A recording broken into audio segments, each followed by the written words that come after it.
Photographer. Dito? Make sure you get a good shot of us. Hindi man lang tiningnan ni Camille Soriano ang babaeng kausap niya nang ituro niya ang pwesto sa harap ng malaking anniversary wall ng Monteverde Holdings. Nakasuot si Camille ng emerald green evening gown na kumikislap sa ilalim ng chandelier ng Grand Ballroom ng Aurelia Hotel sa Makati. Isang kamay niya ang nakapatong sa braso ni Gabriel Monteverde, CEO ng kumpanyang nagdiriwang ng ika-15 anibersaryo nito ngayong gabi. Gabriel wore a perfectly tailored black tuxedo. His hair, carefully styled. His expression carrying the practiced confidence of a man accustomed to cameras. Sa likod nila, isang napakalaking gold and black backdrop ang may nakasulat na Monteverde Holdings 15 Years of Building Tomorrow. Humigit kumulang 300 bisita ang nasa ballroom: investors, executives, politicians, business partners, journalists at employees. Walang sino man sa kanila ang nagbigay ng higit sa isang mabilis na tingin sa babaeng photographer na nakasuot ng simpleng black shirt, loose blazer, trousers at maliit na cap habang nakatago ang malaking bahagi ng mukha sa likod ng camera. Closer, sabi ni Camille kay Gabriel. Parang corporate picture masyado. Gabriel smiled and placed one hand around her waist. The photographer raised the camera. Click. Another. Click. Camille leaned closer to Gabriel. Click. Perfect, sabi niya bago ngumiti sa photographer. Send the flattering ones to my assistant. Huwag iyong mukha akong pagod.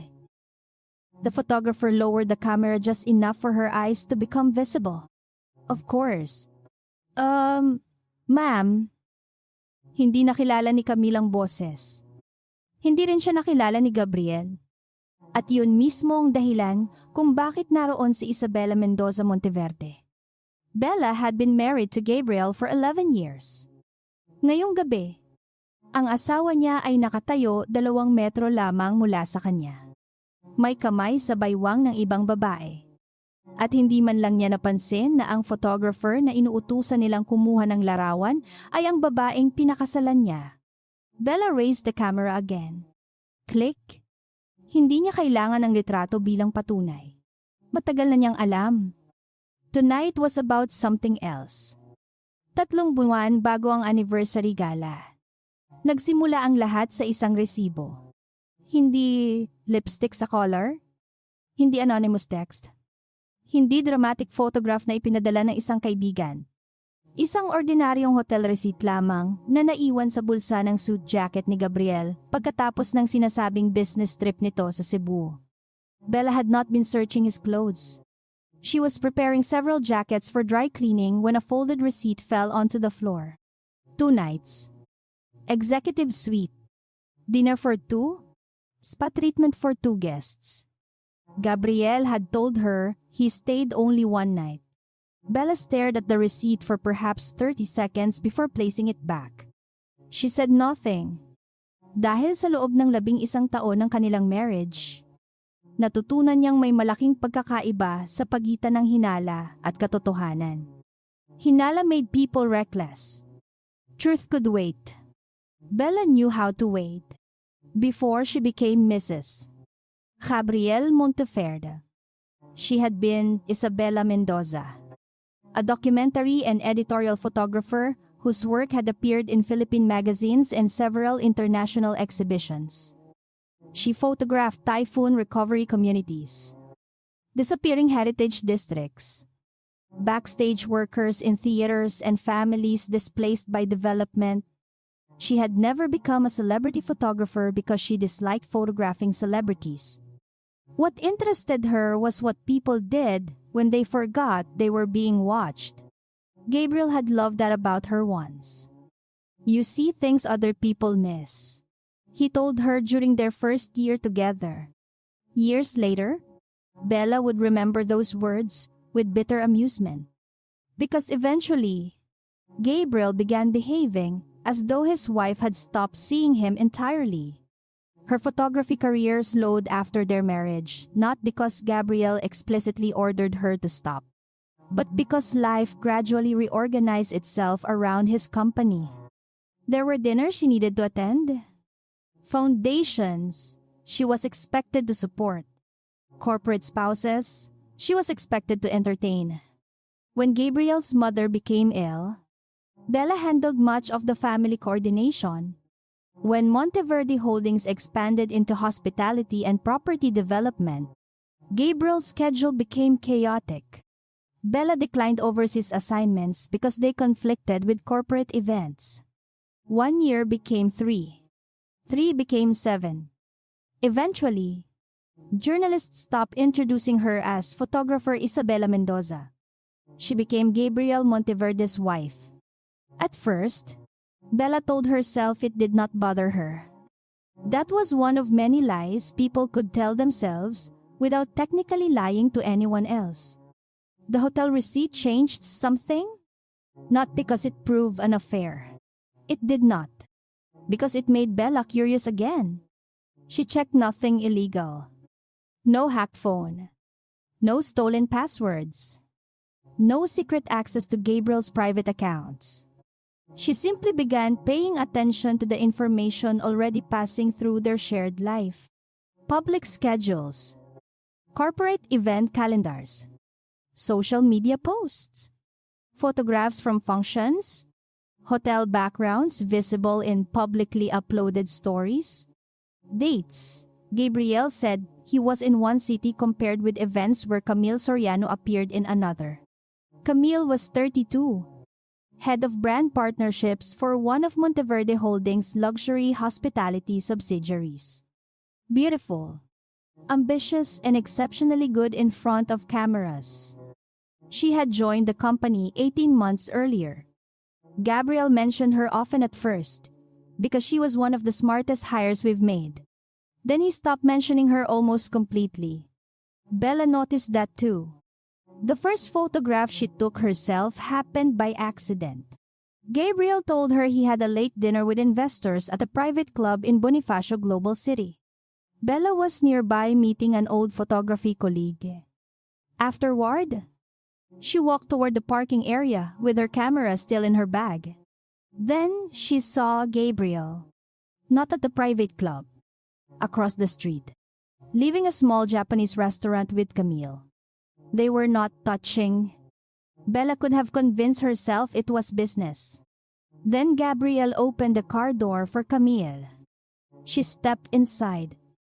Before following her, he leaned down. Camille reached up. They kissed.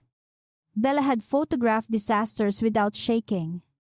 That night, her hands trembled so badly, she almost dropped the camera. But training survived heartbreak. She raised it. Focused. Pressed the shutter. Click. Gabriel kissing Camille beside a black sedan. Click. His hand against her cheek. Click. Camille laughing before disappearing into the car. Bella did not confront them. She returned home. At 1:30 in the morning, Gabriel entered the bedroom quietly. "Sorry," he whispered when he realized Bella was awake. Investors wouldn't stop talking. Bella looked at him in the darkness. "How was dinner?" "Boring." "Anyone interesting there?" "No." He kissed her forehead, then went to shower. That was the moment Bella understood the affair was not the only thing ending. Something inside their marriage had already become so easy for Gabriel to falsify that he could kiss his wife with the same mouth he had used to kiss another woman less than an hour earlier. Over the next 2 months, Bella collected only what she encountered lawfully from public spaces and information she was entitled to access. She did not follow them into hotel rooms.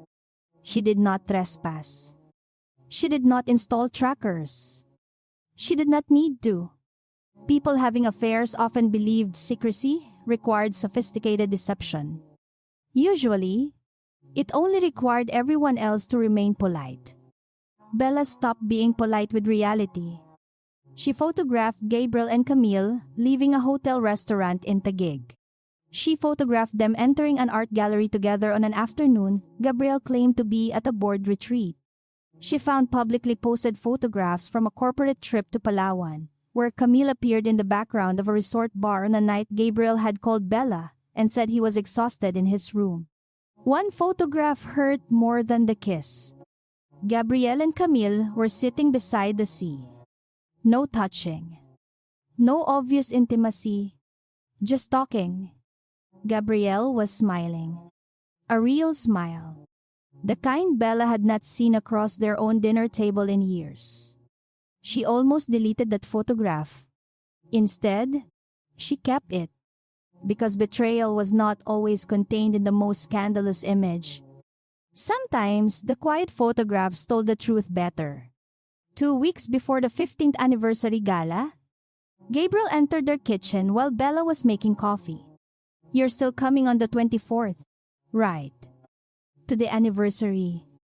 "Yes." He looked distracted while checking his phone. "I'm not sure." Gabriel looked up. "You have to come." Bella almost laughed. "Have to? You know what I mean. The board expects spouses. Press will be there. We're doing the company history video. So, you're in half the early photographs." There it was. Not "I want you there." The company history needed her. The marriage had become archival material.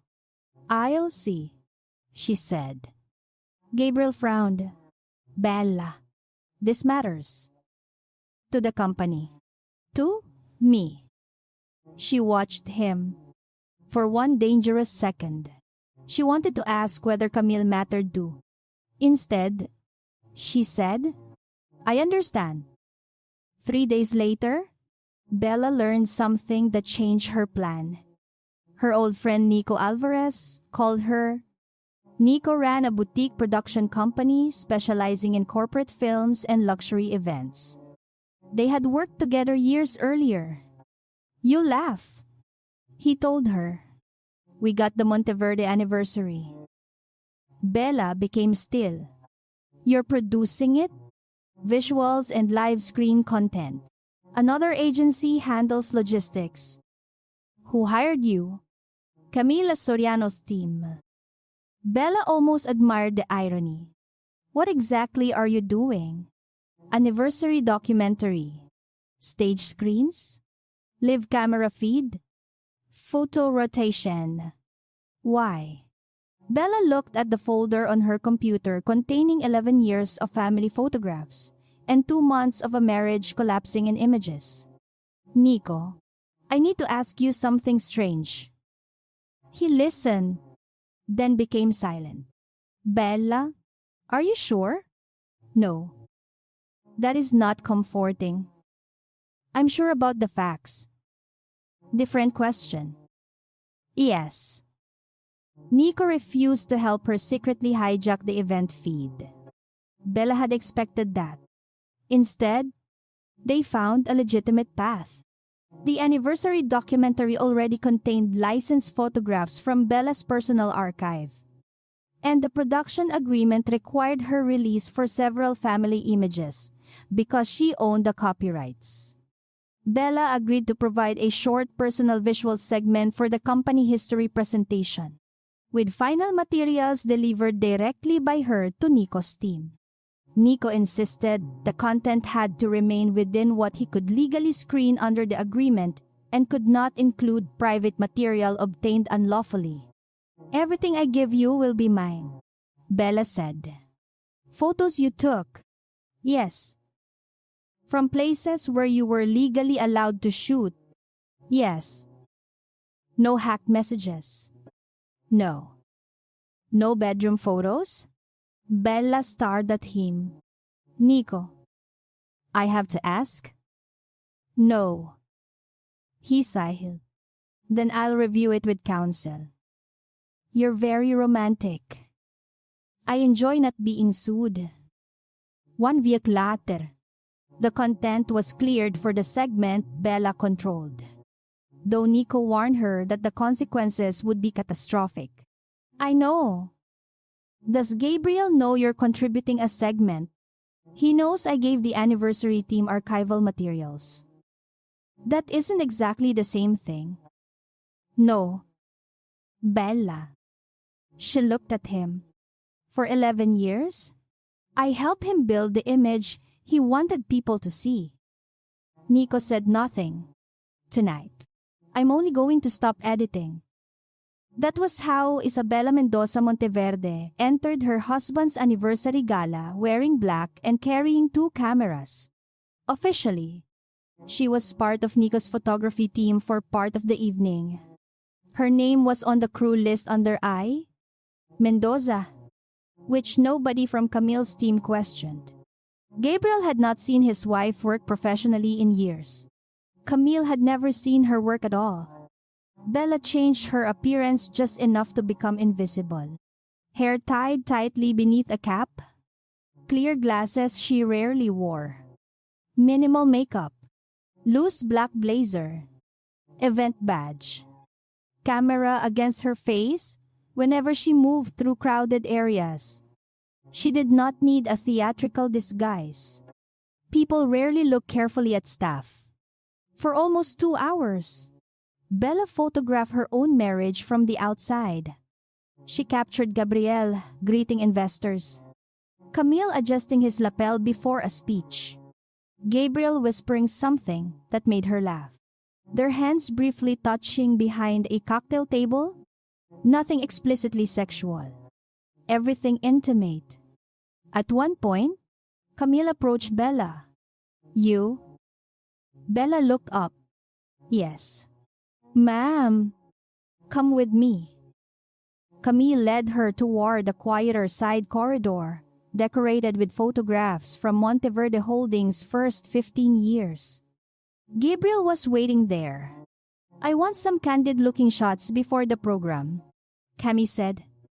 Gabriel checked his watch.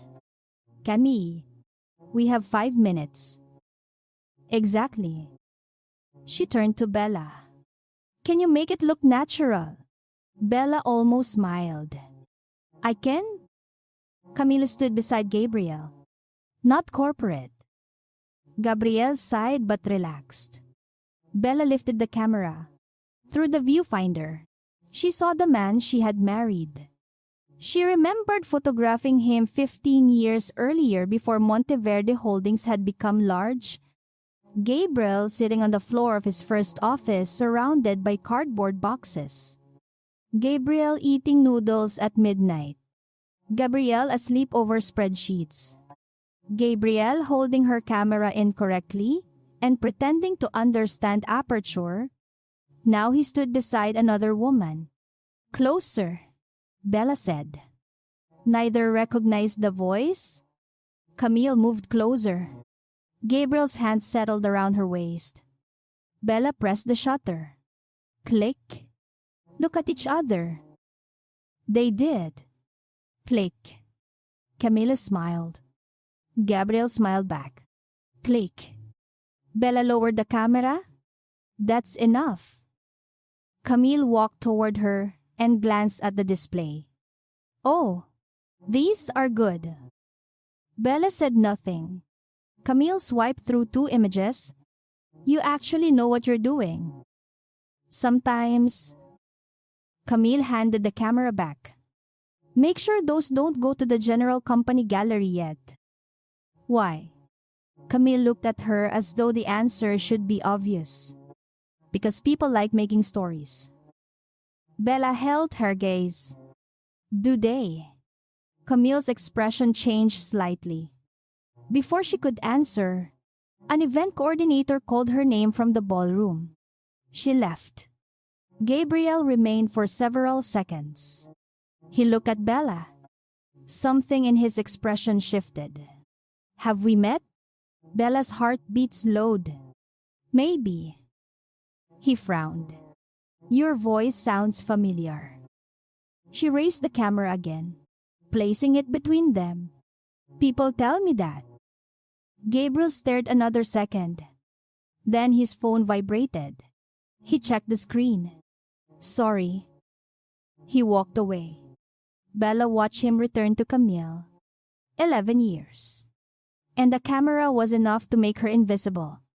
At 9:15, the main anniversary program began. Gabriel delivered a polished speech about growth, trust, and the people who had built Monteverde Holdings from a small family enterprise into a diversified company. Bella stood behind the audience near the technical platform. 15 years ago, Gabriel said from the stage, "We had very little except ambition and people willing to believe in us." A photograph appeared on the giant LED screen. Young Gabriel in his first office. Bella had taken it. Another photograph. The first Monteverde team. Bella had taken that too. Another. Gabriel breaking ground on their first major project. Hesh. Her images had helped construct his public history. Yet she herself barely existed in the story. The company documentary continued. Applause. Music. Interviews. Then came the section titled, "The People Behind the Journey." Gabriel smiled from the stage. Camille stood near the front table. Nico looked toward Bella from the control area. One final time. His expression asked whether she was certain. Bella nodded. The screen turned black. White letters appeared. Photographs. Remember what people forget. The ballroom became quiet. Gabriel turned toward the screen. A photograph appeared. Not Scandaloo. Gabriel and Bella, 11 years earlier, laughing inside his first office.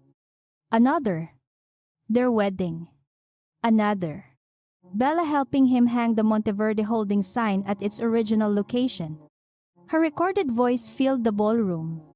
For years, I believed photographs preserved the truth. Later, I learned they only preserve what was inside the frame. Gabriel stopped smiling.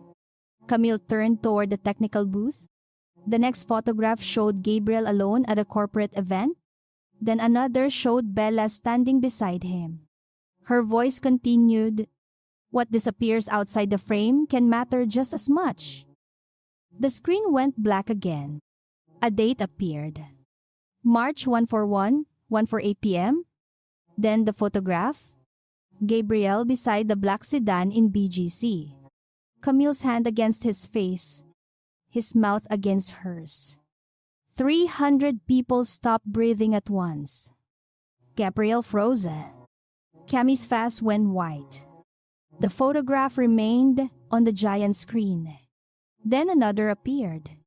April 2 Taguig. Gabriel and Camille leaving a hotel restaurant together. Another. April 19 Palawan. The two of them sitting beside the sea during the business trip. Another. May 7 Makati. Gabriel's hand at Camille's waist outside a private dining room. No obscene images. No private bedrooms. No stolen messages. Just dates. Plus, moments. A pattern impossible to explain away.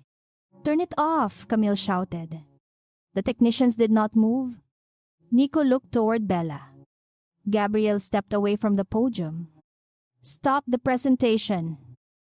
The screen went black. For 1 second, Gabriel looked relieved. Then a final image appeared. It had been taken less than 20 minutes earlier. Gabriel and Camille standing in the corridor. His arm around her waist. Their eyes locked. The photograph Camille herself had ordered the anonymous photographer to take. A murmur swept through the ballroom. Camille stared at the screen. That was just now. Gabriel turned slowly toward the back of the room. Toward the photographers. Toward Bella. She removed her cap. Then the glasses. The camera remained hanging from her neck. Gabriel's face emptied. "Bella." The ballroom exploded into whispers. Camille looked from Gabriel to the woman she had ordered around all evening. "You." Bella walked forward. Not quickly. Not dramatically. She simply moved through the tables while people made space. When she reached the front, Gabriel stepped toward her. Bella? What are you doing? She stopped. For once. Her voice was calm, showing the unedited version. This is our company anniversary. I know. You humiliated me in front of everyone. Bella looked toward the giant photograph still frozen behind him. No, Gabriel. I photographed what you did. Those are different things. Camille stepped forward. You followed us? Bella turned toward her. No. Then how did you get this? Public places, events, places where I had every legal right to be. You were less invisible than you thought. Gabriel lowered his voice. We need to talk privately. Bella almost smiled. Interesting. What? You wanted our marriage visible when it helped the company image. Now that the truth is visible, suddenly you want privacy. His face tightened. Bella, please. She looked at him. There had been nights when hearing that word from him might have broken her. Not tonight. Don't worry, she said. The slideshow is over. Gabriel looked around at investors, board members and executives. Then back at her. Why are you dressed like this? Bella touched the camera. Because Camille needed a photographer. Camille looked humiliated. You tricked me. No, you never asked who I was. The words landed harder than Bella expected. Gabriel started at her. Then one of the board members approached from the side. Gabriel. He turned. The man held the phone. We have another problem. Gabriel's expression hardened. What? Some of those dates correspond to company-funded travel. Bella became still. She had expected embarrassment. She had expected marital fallout.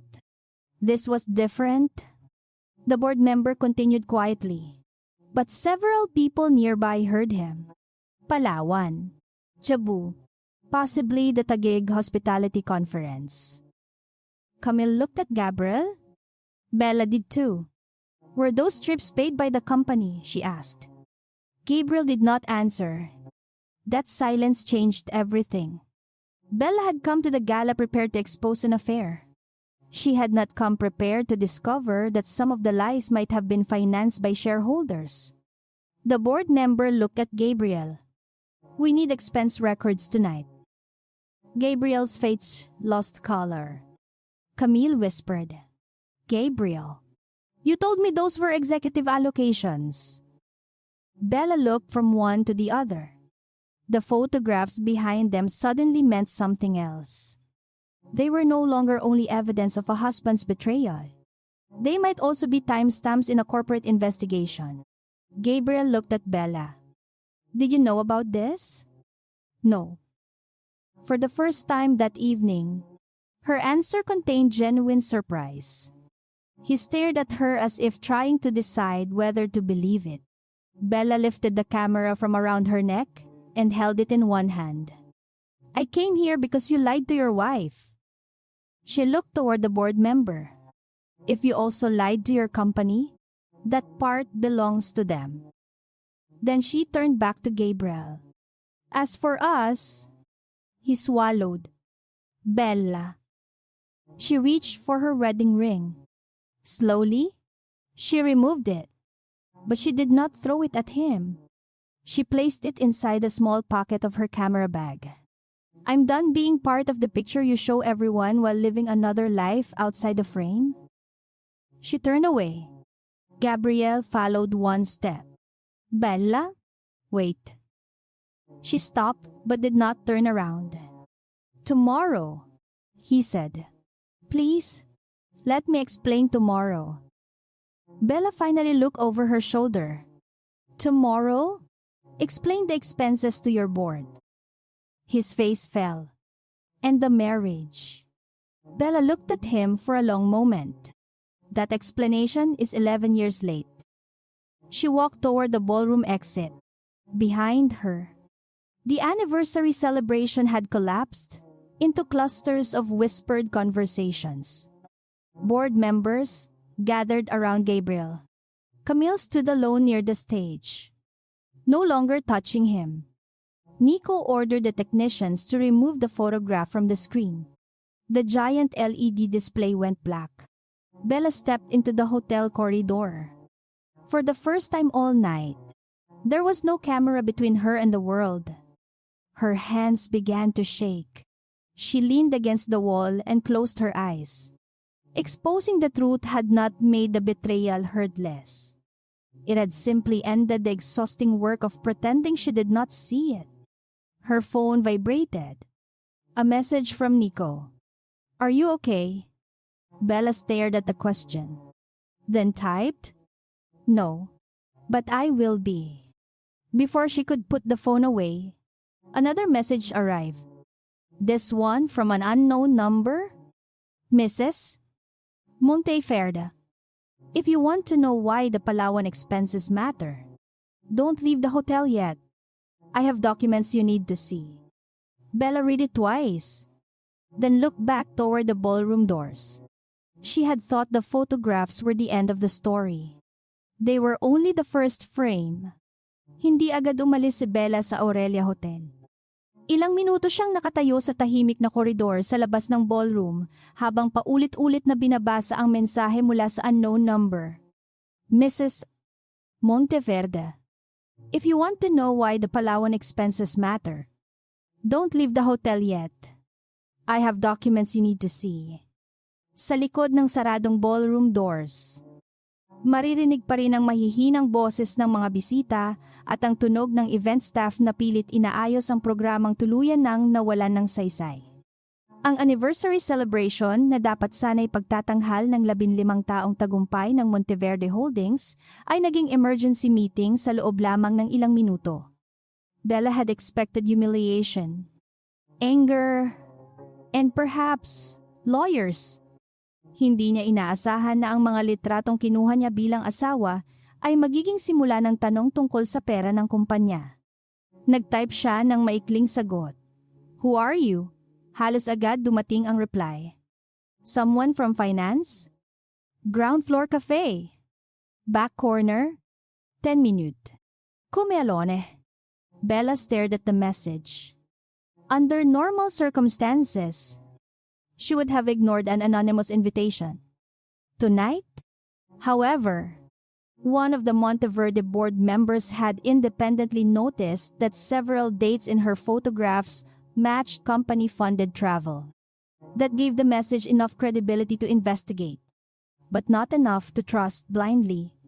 She forwarded screenshots to Nico and wrote, "I'm meeting this person downstairs. If I don't message you in 15 minutes, call me." Nico replied immediately, "I'm coming with you." Bella answered, "No. Stay where you can see the cafe entrance." After several seconds, he sent back one word, "Fine." The cafe was almost empty. Sa pinakadulong mesa, nakaupo ang isang Filipina woman in her late 30s wearing a conservative beige dress and carrying a laptop bag. Bella recognized her after several seconds. Lara Villanueva, Senior Internal Audit Manager of Monteverde Holdings. Hindi sila close. Ngunit ilang beses na silang nagkita sa Christmas parties at foundation events. Nang lumapit si Bella, tumayo si Lara. "I'm sorry about tonight." Bella remained standing. "Did you send the message?" "Yes." "Why anonymously?" "Because until 15 minutes ago, I wasn't sure whether I was looking at misconduct or just unusual expense coding." Bella sat across from her. And now Lara placed a thin envelope on the table. "Now your photographs gave me dates." Bella did not touch the envelope immediately. "Before you show me anything, are you authorized to give me company records?" Lara shook her head. not confidential files. I'm not giving you originals or proprietary financial data. These are copies of expense summaries already associated with executive travel that the audit committee will receive tonight. I'm telling you because some entries list you. Bella's expression changed. Lara nodded. Spousal, hospitality, executive family accompaniment. There are expenses coded under categories suggesting you were present. Bella slowly opened the envelope. The first page showed the summary for a 3-day hospitality inspection in Palawan. Executive lodging, client entertainment, ground transfers, additional guest accommodation.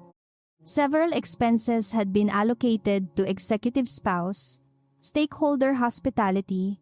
Bella stared at the dates. She had been in Manila that entire week. I wasn't there. I know that now. How much? On Palawan alone, approximately 380,000 pesos are questionable under the spouse-related coding. The whole trip cost more. But legitimate business activity also happened. We have to separate it. Bella turned the page. Cebu. Another corporate trip. Again. An accommodation category referencing executive family participation. Taguig Hospitality Conference.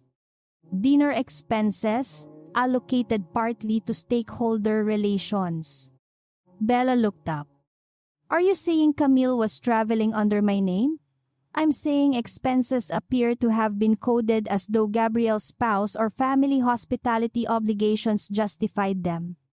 I cannot yet tell you who entered each description or whether Gabriel personally instructed anyone to use your identity. But Camille was there. Your photograph suggests she was present on at least 2 of the dates. Lara leaned closer. That's why tonight changed the audit. Bella felt something colder than jealousy. The affair was private betrayal. This was appropriation. Her name may have been used to make another woman's presence look legitimate inside company records. How long have you been looking at this? She asked. About 6 weeks. We were doing routine executive expense sampling before year-end. Most of Gabriel's travel was properly documented. These items were strange because supporting materials were vague. But not strange enough by themselves to accuse the CEO of anything. Executive travel gets messy. Then I saw your Palawan photograph on the screen tonight. Lara paused. I remembered the date immediately. Does the board know? Bella asked. The audit committee chair does now. I messaged him during the presentation. Then why meet me? Because I need one thing confirmed before tomorrow morning. Lara opened her notebook. Were you physically present on any of these trips? Bella reviewed the dates again. Palawan. No. Cebu. No. Taguig Conference. I attended the opening dinner for 1 hour. But I didn't stay at any hotel and I wasn't at the private dinner listed the following night. Lara wrote carefully. Can you establish where you were? Yes. For Palawan, I was at a foundation exhibit in Manila. There are photographs, event records, and probably 50 witnesses. Cebu. I had dinner with Gabriel's mother on the first night and a photography workshop the next morning. Taguig is easy. Lara nodded. Good. Bella's eyes narrowed. Good for verification. Not good for your marriage. That part has already had a difficult evening. Lara almost smiled, then became serious again. Bella, I need to warn you. Don't publish these documents.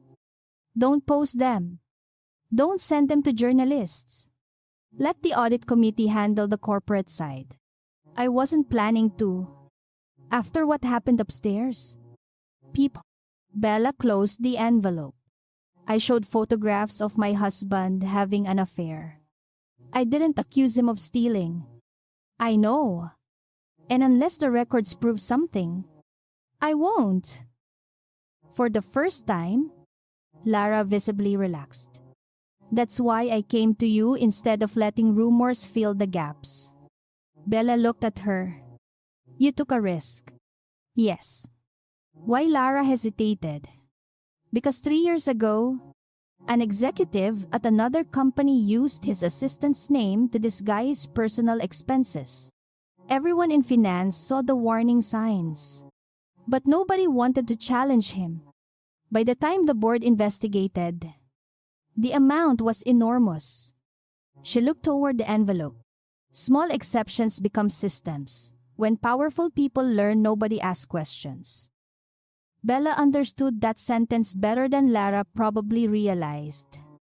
Upstairs, Gabriel was learning the same lesson in a much less comfortable room. The ballroom's private executive lounge had been converted into an emergency board session. 5 directors sat around a table with the CFO, corporate counsel, and Gabriel. Camille had been asked to remain in a separate room with a representative from Human Resources because her employment status and possible involvement were now relevant. Gabriel sat without his tuxedo jacket, his bow tie loosened. The polished anniversary CEO, replaced by a man who had watched his marriage collapse on a 30-foot screen less than an hour earlier. Board Chair Arturo Lim placed his phone on the table. I want a clean answer.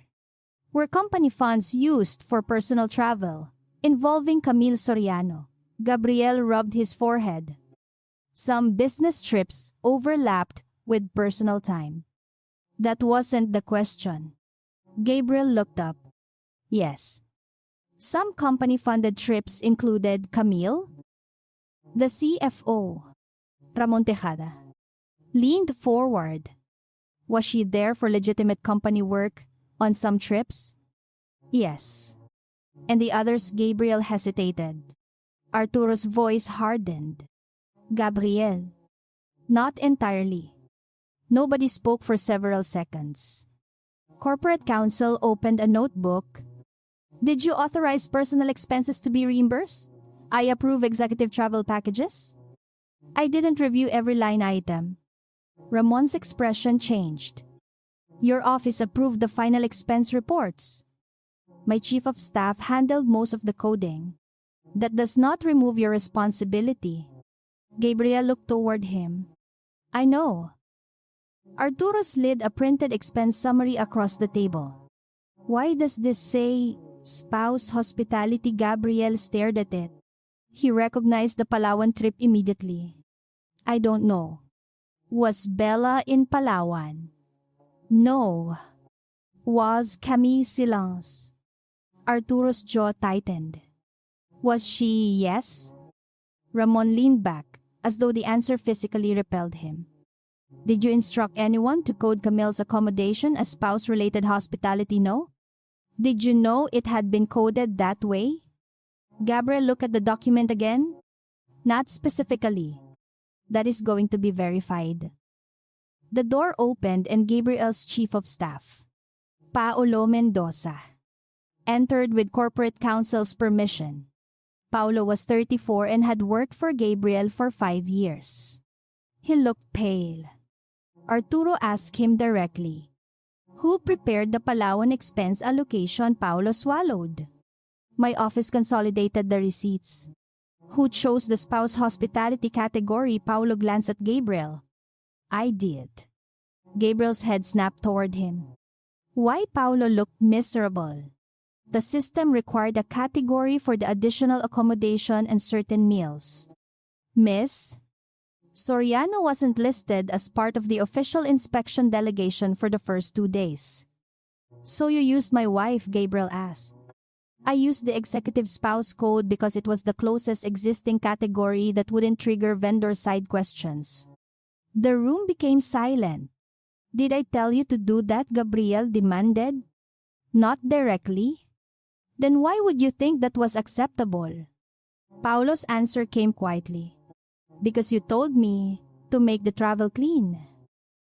Gabriel stared at him.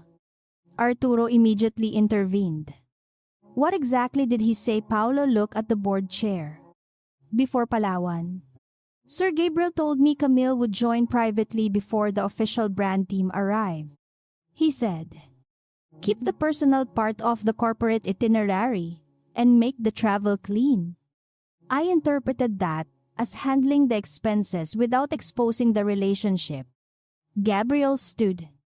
I meant, separate the personal portion. Paulo looked at him in disbelief. Sir, you never paid me back for the personal portion. That sentence changed the room. Gabriel sat down again. For years, he had built a company where assistants solved problems before they reached him. Flights appeared. Reservations were confirmed. Receipts disappeared into systems. He had mistaken convenience for innocence. Now every shortcut was returning with a timestamp. Downstairs, Bella finished her meeting with Lara and walked toward the elevators. Nico stood 20 meters away, pretending to study his phone. Nang makita siyang lumabas, agad itong lumapit. You okay? No. Again, consistent branding? Nico looked at the envelope in her hand. Bad potentially. Do you want me to stay? Bella shook her head. Go finish your event. Nico stared toward the elevators. There is no event anymore. Someone ordered dessert service to continue. Though, apparently tiramisu survives adultery. Bella laughed despite herself. It was the first genuine laugh she had produced all night. Before leaving, she went to the hotel restroom and finally looked at herself in the mirror. Black event clothes. Hair tied back. No glamorous anniversary gown. No diamond earrings Gabriel had bought for previous galas. Just Bella and the camera hanging from her shoulder. For years, she had believed stepping away from photography had been a choice made gradually and mutually. Tonight, she wondered how much of herself she had surrendered simply because nobody stopped her from surrendering it. When she emerged, Camille was waiting outside. Bella stopped. Camille had removed her heels and held them in one hand. Her perfect makeup was beginning to break around the eyes. Can we talk? She asked. Bella looked toward the corridor. I don't think we have much to discuss tonight. Please. Bella hated the word now. Everyone wanted privacy after public consequences arrived. Still, she nodded toward an empty seating area. Camille sat opposite her. For several seconds, neither spoke. Finally, Camille said, I didn't know they were using your name for expenses. Bella's expression remained flat. Lara spoke to you? No. HR asked me about the trips. They showed me categories. And I thought Gabriel was paying for the personal parts himself. Did you ever ask? Camille looked away. No? Bella nodded. There seems to be a lot of that going around. Camille absorbed the insult. You have every reason to hate me. I don't need you to tell me what emotions I'm entitled to. Fine. She clasped her hands. But I didn't start seeing him because I wanted your life. Bella almost laughed. That sentence is rarely as comforting as people think. I know. Did you know he was married? Yes. Then we can skip the part where you explain how complicated it was. Camille's face tightened. He told me the marriage was basically over. Bella looked directly at her. Of course he did. He said you lived separate lives. We were living in the same apartment. Camille closed her eyes. I know that now. Bella studied the woman across from her. She had imagined this confrontation many times after discovering the affair. In every imagined version, Camille was arrogant enough to make anger easy. The real woman looked frightened, embarrassed, and painfully human. That did not erase her choices. It only made hatred less convenient. How long? Bella asked. 7 months. Bella felt the number land. Longer than she had known. Who started it? Camille swallowed. He kissed me first. And you stopped him? No. Thank you for not lying. Camille looked toward Bella's camera. Did you really take all those pictures? Most of them. A few came from public event materials I already had legal rights to use. Why didn't you confront us after the first one? Bella thought about Gabriel returning home after kissing Camille and telling her investors had kept him late. Because I wanted to know whether he would ever tell me without being caught. Did you expect him to? For a while. And then I started photographing. Camille's eyes filled. The picture by the sea. You were there, Bella nodded. Far enough away. Nothing happened that night. Something happened. We didn't sleep together. I wasn't talking about sex. Kemi went silent. Bella continued. He looked happy. The words surprised even her. That photograph hurt more than the kiss. Camille looked down. He talked about you that night. Bella's face hardened. Don't. I think you should know. No. You don't get to become the narrator of my marriage because you had access to my husband's complaints. Camille flinched. Bella stood. Whatever Gabriel told you about me was his justification for what he wanted to do. I'm not interested in defending myself against conversations I was never invited into. As Bella turned to leave, Camille said, He said you stopped seeing him. Bella froze. She did not turn immediately. Camille continued. Quieter, he said when he walked into a room. You only saw the CEO everyone needed something from. He said you didn't ask what he wanted anymore. Bella finally faced her. And did he tell you he stopped asking what I wanted years before that? Camille said nothing. That's the problem with hearing one half of a marriage. It sounds complete when the other person isn't there. Bella left. The statement stayed with her during the drive home because some accusations could be unfair and still touch something true. She and Gabriel had become distant. They had spent years functioning beside each other rather than with each other. But distance was a marital problem. An affair was a decision. Bella refused to let one become an excuse for the other. She reached the condominium shortly after midnight. Gabriel was not there. His mother had called twice. 3 journalists had somehow obtained her number. She switched the phone to Do Not Disturb. Removed the camera batteries and placed the equipment on the dining table. Then she saw the framed photograph on the shelf. Their 10th wedding anniversary. Gabriel kissing her temple while she laughed. The image had been taken by another photographer. Bella stared at it and wondered what had been outside the frame that day. At 1:30, the front door opened. Gabriel entered. Bella did not move from the sofa. He stopped when he saw her. For several seconds, husband and wife simply looked at each other. Gabriel appeared older than he had 6 hours earlier. I didn't know if you'd be here.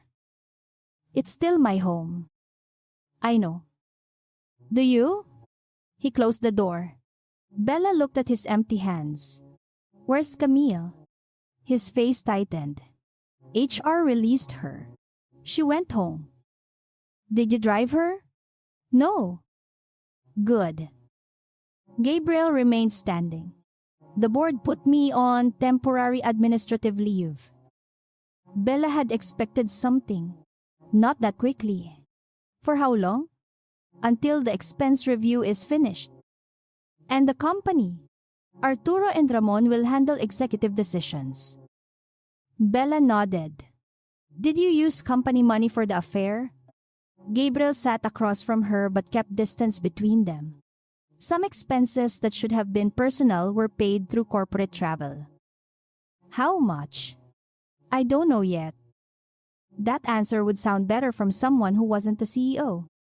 I know. Bella's eyes narrowed. Did you know my name was being used? No. Did you tell Paolo to make the travel clean? Gabriel looked surprised. How do you know that? Answer. Yes. What did you mean? I meant separate the personal details from the business itinerary? That's not the same as separating the expenses. I understand that now. Stop saying you understand things now. Bella's voice rose for the first time. You understand because there's a board investigating you. You understand because 300 people saw the photographs. You understand because your mistress found out you weren't as in control as you pretended. What exactly did you understand yesterday? Gabriel looked at the floor. Bella stood and walked toward the dining table. She placed the envelope Lara had given her in front of him. Palawan? Cebu? Taguig? My name appears in categories connected to trips I never took? Gabriel opened the envelope and stared at the summaries. His face changed. I didn't authorize this wording. You created an environment where someone thought using your wife as an accounting category was a reasonable way to hide your girlfriend. He closed his eyes. That's fair. No, it isn't. Bella's voice became quieter. Nothing about this is fair. Gabriel looked at her. I'll repay every personal expense. This isn't a restaurant bill. I know. There it is again. He rubbed his face. Then tell me what to say. The truth would be interesting. I'm trying. Start with 7 months. Gabriel froze. Bella saw it. So that's true. Yes? 7 months? Yes. While we went to Baguio for my birthday. Gabriel's silence answered. Bella sat slowly. Were you already sleeping with her? Yes. Bella looked away. The room became impossibly quiet. Did you sleep with her before or after you gave me the camera? Gabriel's brow furrowed. What? My birthday gift? The Leica. He remembered. Bella watched the memory reach him. Before? He whispered. She laughed once. It was a terrible sound. You gave your photographer wife a camera while cheating on her. Bella, do you know what's almost funny? That camera took the first picture of you kissing her. Gabriel's eyes closed. Bella felt tears finally rise. But she refused to hide them. I spent months wondering whether I had become paranoid. Whether I was turning ordinary schedules into evidence because I was bored. And every time you came home, you made me feel normal enough to doubt what I was seeing. I'm sorry. Did you love her? Gabriel looked at her. I thought I did. Bella nodded slowly. There it was. The answer she had feared. Do you? I don't know what I feel tonight. For once, it was not the answer she wanted, but it sounded true. Good? Bella said. Gabriel looked confused. Good. At least you didn't say no because you thought that would save us. His face crumpled slightly. Can we be saved? Bella stared at him. I don't know. He nodded. She continued. But you're leaving tonight. This is our home. Yes. Where do you want me to go? I don't care. Gabriel flinched. Bella almost softened. Then remembered 7 months? Stay at a hotel. Stay with your brother. Stay in the office if the board lets you inside. But not here. Gabriel stood slowly. Can I get some clothes? Of course. He walked toward the bedroom, then stopped. Bella? What? The anniversary video? Did you plan all of that just to destroy me? She looked at him for a long moment. No. It didn't feel that way. I planned it because I was tired of being required to stand beside you in public while you lied to me in private. I wanted one night where the image matched reality. You could have confronted me. I could have. Why didn't you? Bella looked at the camera on the table. Because photographers learn something strange. People behave differently when they know they're being observed. Gabriel said nothing. I wanted to know who you were when you thought I wasn't looking. His eyes filled, and Bella's voice nearly broke. I found out. Gabriel went into the bedroom. 20 minutes later, he returned with one suitcase. He stopped at the door. I'll cooperate with the audit. That's not for me. I know. And don't call Nico. Don't threaten the event company. Everything they showed was cleared through the material release I signed. I'm not going after them. Good. Gabriel looked at her left hand. Her wedding ring was still absent. Are you filing for divorce? Bella looked at the empty space on her finger. Not tonight. Hope appeared on his face so quickly that it angered her. That is not good news. Gabriel. It means I refuse to make another life-changing decision on the same night I learned how much of my marriage was false. The hope disappeared. He nodded. Good night, Bella. She did not answer. The door closed. Bella remained in the living room alone. She thought she would feel victorious once Gabriel left. Instead, she felt hollow. The photographs had done exactly what photographs were supposed to do. They froze the truth long enough that nobody could look away. But photographs could not tell her what to do after the truth became undeniable. At 8 the next morning, Bella woke on the sofa to 17 missed calls and more than 60 messages. The scandal had reached entertainment pages, business sites, and social media. Someone inside the ballroom had recorded a giant screen presentation. Short clips were everywhere. Headlines called Bella, the photographer wife who exposed her CEO husband. Others called the gala the most expensive breakup in Makati. She hated all of them. Then a different headline appeared. Monteverde CEO on leave amid executive expense review.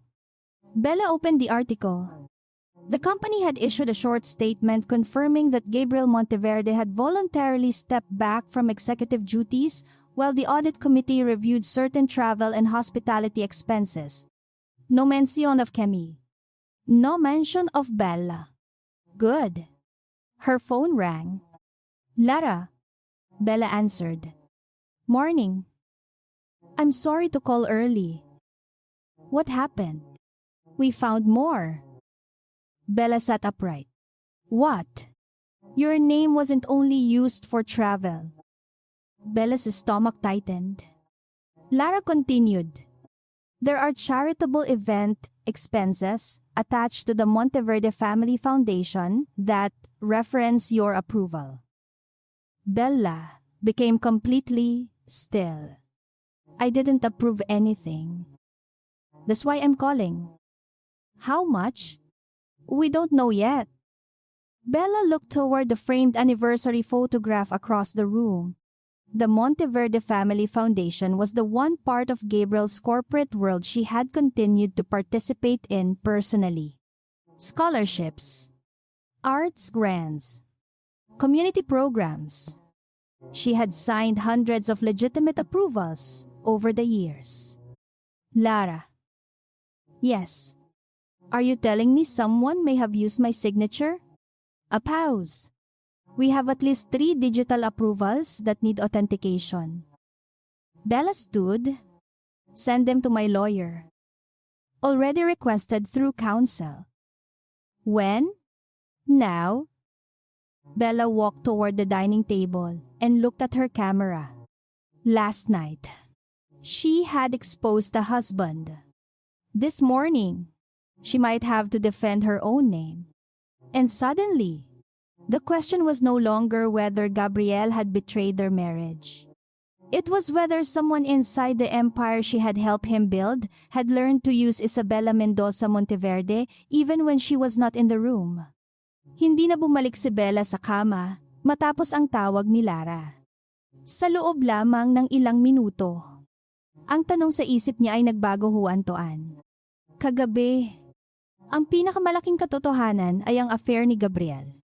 Ngayong umaga, mas mabigat ang posibilidad na may gumamit sa pangalan niya sa mga dokumentong hindi niya inaprubahan. She changed quickly, tied her hair back, and called her personal lawyer, Attorney Mara Alcantara, who had handled the Mendoza family's trust and foundation matters for years. I need you at the Monteverde Foundation office. Sabi ni Bella habang isinasara ang camera bag. Lara found digital approvals under my name. Mara did not waste time asking if Bella was sure. Don't open anything on a private device if you haven't already. Don't sign anything. Don't respond to internal emails. I'll meet you there. Bella looked at the wedding ring still inside her camera bag pocket, then zipped the compartment closed. Good.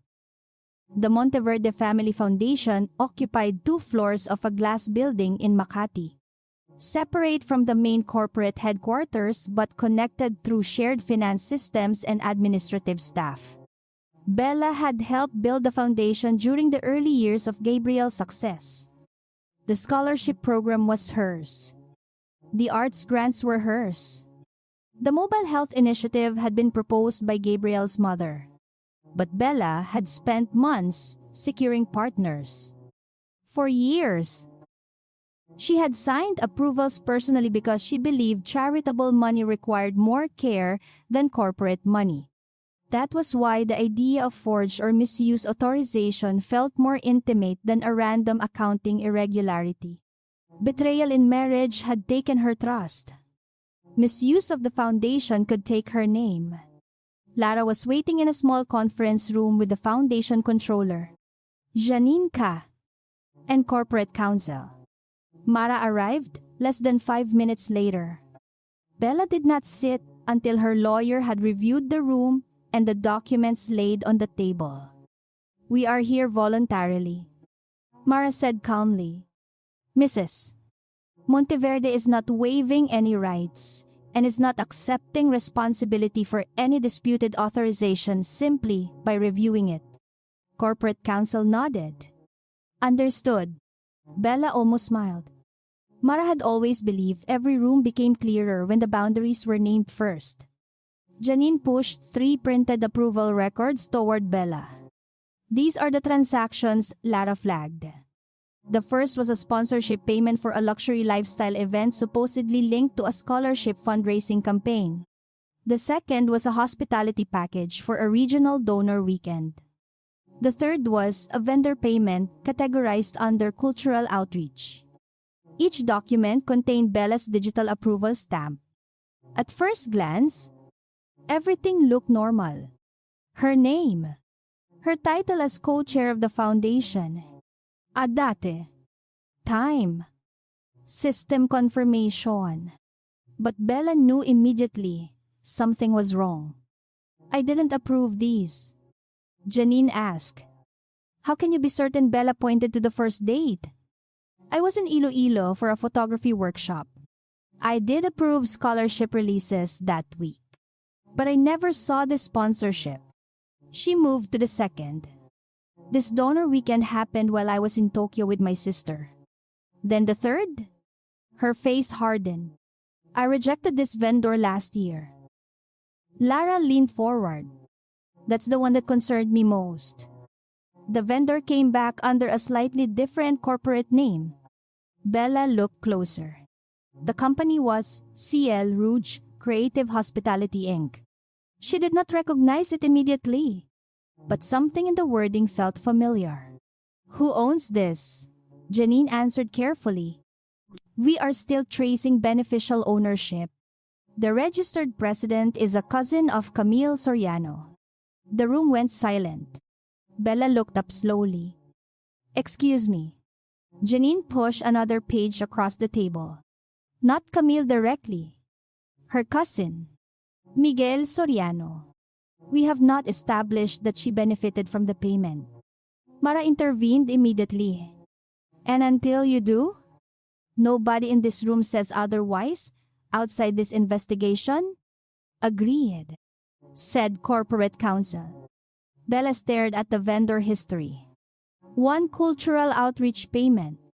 One event management invoice. One regional donor package. The amounts were not enormous by corporate standards, but together they were significant.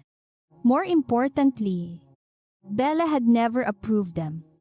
How does my digital approval work? Technically, she asked. Janine explained that Bella's foundation approvals could be applied through the secure executive portal using multi-factor authentication or, in limited circumstances, through delegated executive workflow if pre-authorized. Did I ever delegate approval authority? Bella asked. For routine scholarship releases below a certain threshold. Yes, but not for vendor onboarding or hospitality packages. Who has access to the delegated workflow? Lara answered. Foundation Finance, your executive assistant, and certain shared administrative accounts subject to role permissions. Bella's eyes narrowed. My executive assistant resigned 8 months ago. Yes. Who inherited the workflow? No one answered immediately. Mara looked at Janine. That delay tells me the answer matters. Janine inhaled. The shared workflow was temporarily transferred to the Monteverde Executive Support Office during staffing transition. Bella became still. Gabriel's office. Administrative support only. Who specifically? Lara opened her laptop. Paulo Mendoza's team. The same Paulo who had coded Camille's Palawan accommodation under spouse hospitality? Bella sat back. Was Paulo able to apply my digital approval? No. Janine said quickly. Not directly. But his office could prepare items into your approval queue and, under certain legacy settings, route pre-authorized transactions through delegated release if they matched specific categories. Mara asked. Could someone deliberately misclassify a transaction to fit those categories? Janine hesitated. Technically, yes. Bella looked at the documents again. So someone may not have forged my signature. They may have used a system that makes it look like I approved something because the category was manipulated. Lara nodded. That's one possibility. That distinction mattered legally. But emotionally, it did not make Bella feel much better. Someone still used the authority attached to her name. Where is Paulo? She asked. Corporate headquarters? Lara answered. He has been placed on administrative leave pending the travel review. Bella looked at Mara. I want to speak to him. Mara shook her head. Not alone. Obviously, corporate counsel said. We can arrange an interview with audit present. Bella nodded. Today. While the audit team prepared, Gabriel was learning about the foundation issue from Arturo Lim. He had been called into the headquarters despite his leave because transactions connected to his executive office were now under review. Did you know the support office had delegated routing access for Bella's foundation workflows? Arturo asked. Gabriel looked confused. Temporary administrative access. Yes. After her assistant left, did Bella know? I assumed? Arturo's expression hardened. Your entire week is becoming a lesson in why assuming is expensive. Gabriel did not argue. Did you ever ask Paolo to expedite foundation payments? Sometimes, sponsorships or donor logistics tied to corporate events. Did you ask him to route them under Bella's approval? No. Did you review which vendors were being used? Not personally. Arturo slid the Ciel Rouge vendor file across the table. Recognized the name Gabriel, read it twice? No. Camille Soriano's cousin is the registered president. Gabriel's face changed. What? That's the question we're asking you. Gabriel stood. I never directed foundation money to Camille's family. Arturo remained seated. Then help us prove that. I didn't even know Miguel had a company. Did Camille ever recommend event vendors? Gabriel stopped. Yes. Which ones? Several. She led brand partnerships, including foundation events. Sometimes, Arturo's eyes narrowed. Did you ever tell Paolo to use her recommendations? Gabriel looked toward the window. Probably. Probably is not enough. I'll review everything. For the first time, Gabriel's fear was not about losing Bella or losing his title. It was the possibility that his laziness with boundaries had allowed other people to route money through systems carrying his wife's authority. He had spent years telling himself he was too busy to review every detail. Now detail had become the story. Paolo's interview took place that afternoon in a secure conference room. He entered with his own attorney. Bella sat beside Mara, with Lara and corporate counsel present. Paolo looked exhausted. Mrs. Monteverde. He began, but Bella stopped him. Please don't apologize before I ask questions. He nodded. Okay. Lara led the interview.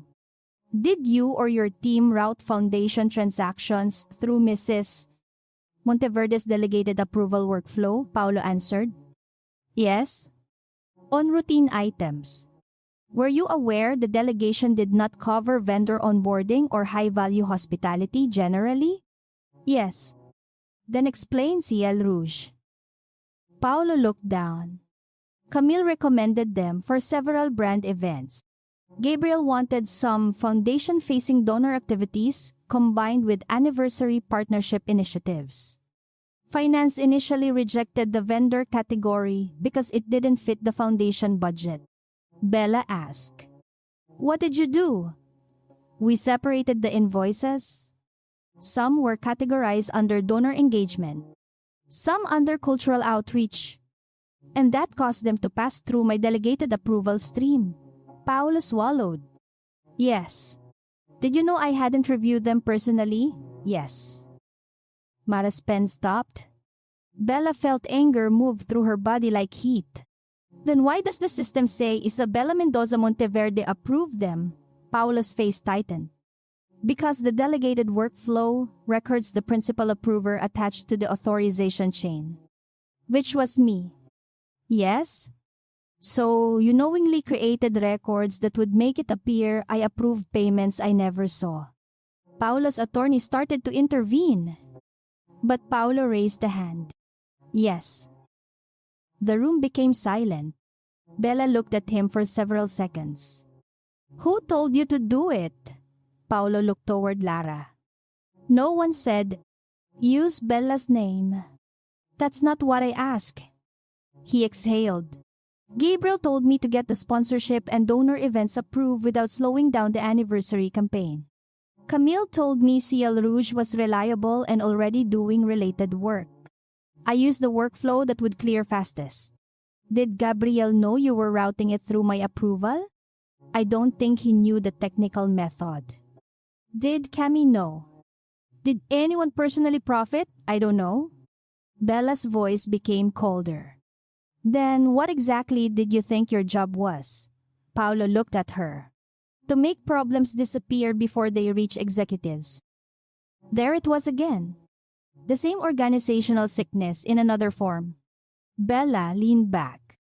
And when the problem was that an expense did not have valid approval, Paolo said quietly, I made it look like it did. Mara asked, Were any documents falsified manually, no signatures copied. No PDFs altered. It was system routing. Any kickbacks? Not that I know. Larawan didn't notice. Why did you do it? Paulo looked genuinely ashamed. Because every time I solved something quickly, I was rewarded. Every time I brought a problem back, I was told not to be difficult. After a while, you learn which answer people want before they ask. Bella hated how much that explanation fit the marriage too. She turned to corporate counsel. I want every disputed transaction separated from legitimate foundation spending. No public accusation until audit is complete.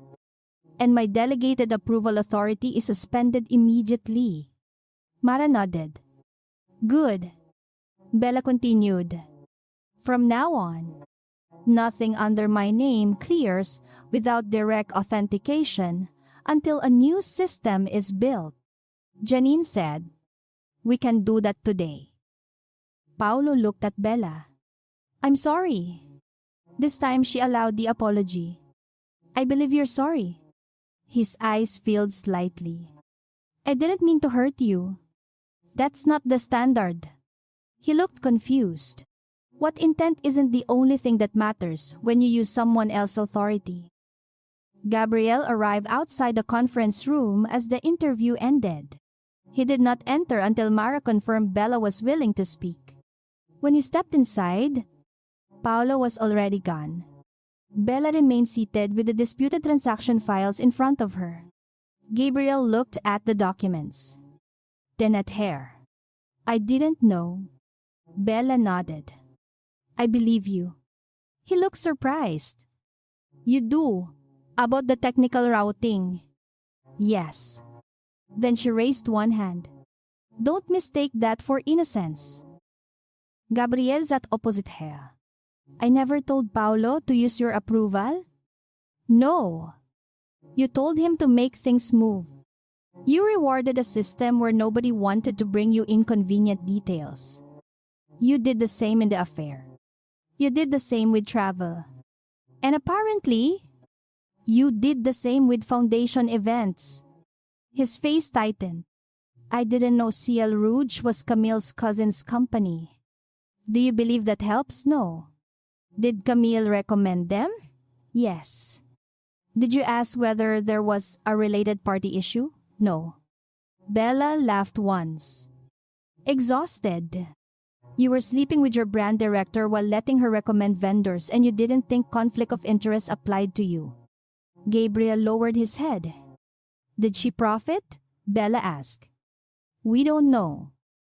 Did you? No. Good. That matters. Gabriel looked up. Bella continued. Because I'm not interested in inventing crimes just because you've given me enough real reasons to be angry. He nodded slowly. Thank you. Don't thank me for basic fairness. They sat in silence. Eventually, Gabriel asked, what happens to the foundation? Bella looked at the papers. I'm stepping back temporarily from co-chair approval until the audit finishes. Because of the disputed signatures? Because I want independent review without anyone saying I'm controlling it? You built that foundation. Exactly. Which means its credibility matters more than my pride. Gabriel looked at her in a way that made Bella uncomfortable. Almost admiration. She noticed and hardened her expression. Don't. What? Don't discover respect for me because there's a crisis. He looked wounded. I respected you before. Bella started. You respected my usefulness? There's a difference. He had no answer. That evening, the Monteverde Audit Committee announced an independent review of executive travel, foundation vendor selection, and delegated approval systems. Gabriel remained on administrative leave. Paulo was suspended pending disciplinary findings. Ciel Rouge's future payments were frozen. Camille was also placed on leave. Not because she had yet been proven to have diverted money, but because the vendor relationship with her cousin created an undisclosed conflict that required investigation. The internet interpreted everything less carefully. Within hours, anonymous accounts accused Camille of stealing charity money. Others claimed Bella had fabricated the audit to destroy her husband's mistress. A video commentator announced that millions were missing, even though no such figure had been established. Bella watched the nonsense for 5 minutes before turning off her phone. Facts moved slower than scandal. The next morning, Camille called. Bella almost declined. Then she answered, "Did you know about Ciel Rouge?" "No." Bella waited. Camille's voice shook. "I knew my cousin's company handled some events. I recommended him. I didn't know anything was being routed under your approval." "Did you disclose he was your cousin? To Gabriel?" Bella's expression changed. He knew. He knew Miguel was my cousin. I don't know if he remembered when the company was hired." Bella closed her eyes. Another assumption waiting to become a disaster. "Did you personally receive money from Ciel Rouge?" "No." "Any referral fee?" "No." "Any gift?" "No." "Then tell Audit exactly that." Camille was silent. "You believe me. I believe you enough not to accuse you without evidence." "You really hate easy answers. Don't you?" Bella almost smiled. "They usually cost more later." Camille exhaled. "Gabriel told me last night he didn't know the approvals use your name." "He probably didn't." "Then why are you still angry at him about it?" Bella leaned against the kitchen counter. "Because there's a difference between not knowing and building a life where you never have to know how your decisions happen." Camille went quiet. "Was he like that with you?" Bella asked unexpectedly. "With what? Did he make decisions and assume you'd fit around them?" Camille took a long time to answer. "Sometimes." "Like what?" "He never asked if I actually wanted to leave my job after he said we could be together publicly someday. He assumed I would." Bella felt something twist inside her. "And did you?" "I thought I did." "That's not what I asked." Camille gave a small, sad laugh. "No. I like my career." For the first time, Bella saw the shape of Gabriel's behavior extending beyond one marriage. It was not simply that he cheated. He arranged people around the future he imagined and called it decisiveness. After the call, Bella went to her old photography studio in Quezon City. She had kept the lease for years, even though she used the place mostly for storage. Dust covered some shelves. Framed prints leaned against walls. Old cameras remained in drawers. She opened the blinds and sunlight flooded the room. For several hours, she did something she had not done in months. She edited photographs. Not Gabriel. Not Camille. Not the gala. A set from a community theater project she had shot before the scandal began. Children painting sets. An elderly costume maker repairing sequins.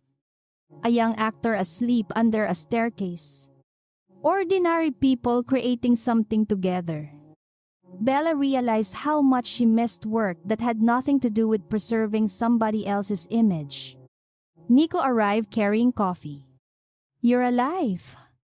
"Unfortunately, internet says you've destroyed a conglomerate."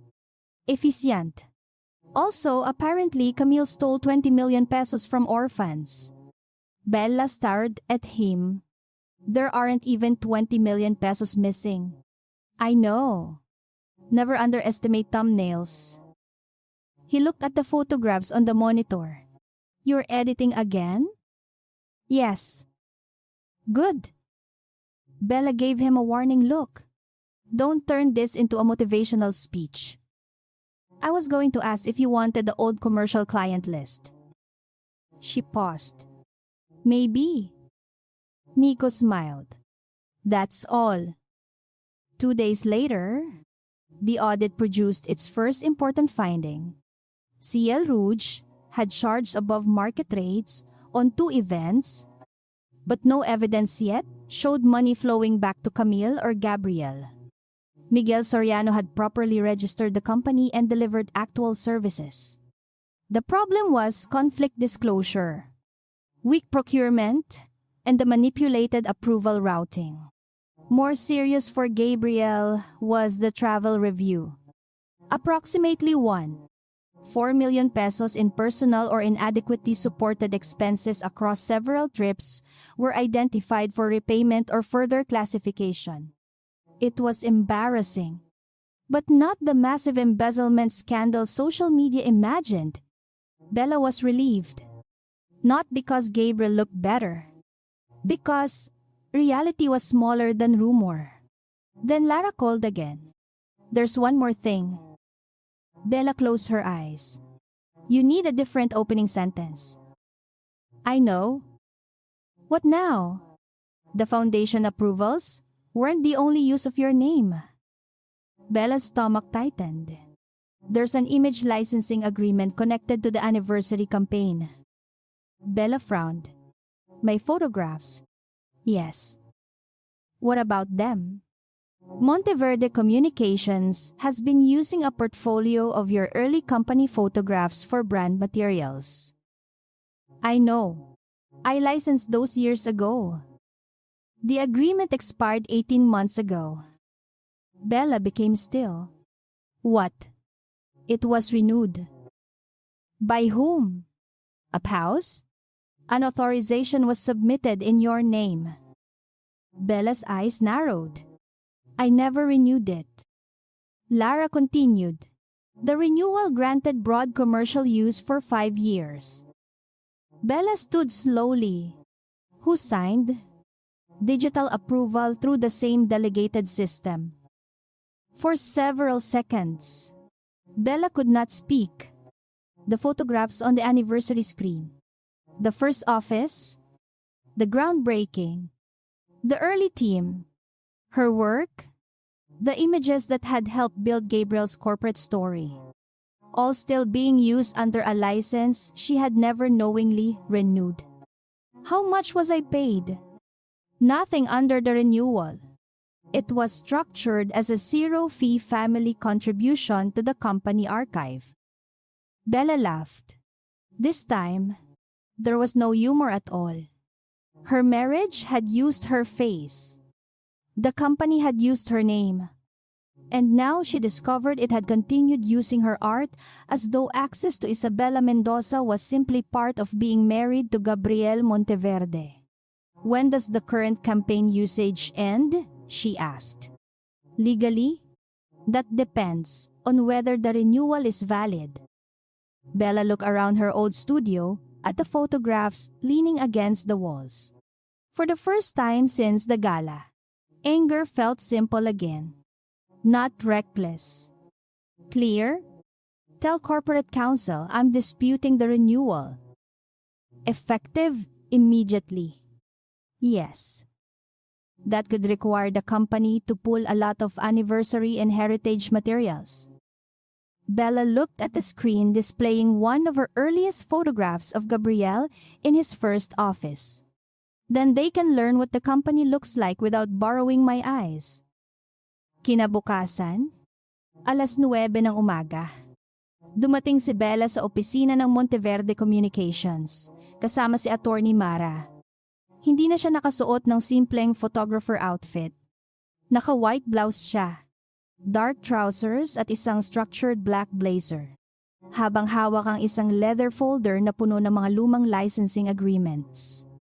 Sa unang pagkakataon matapos ang maraming taon, hindi siya pumasok sa gusali bilang asawa ng CEO o bilang foundation co-chair.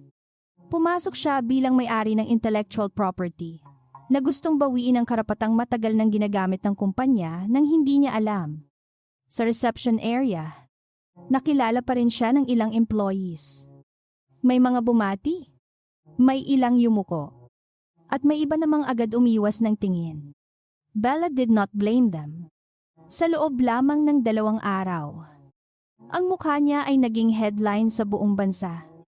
Ngunit ngayong umaga, wala siyang oras para sa kanilang curiosity.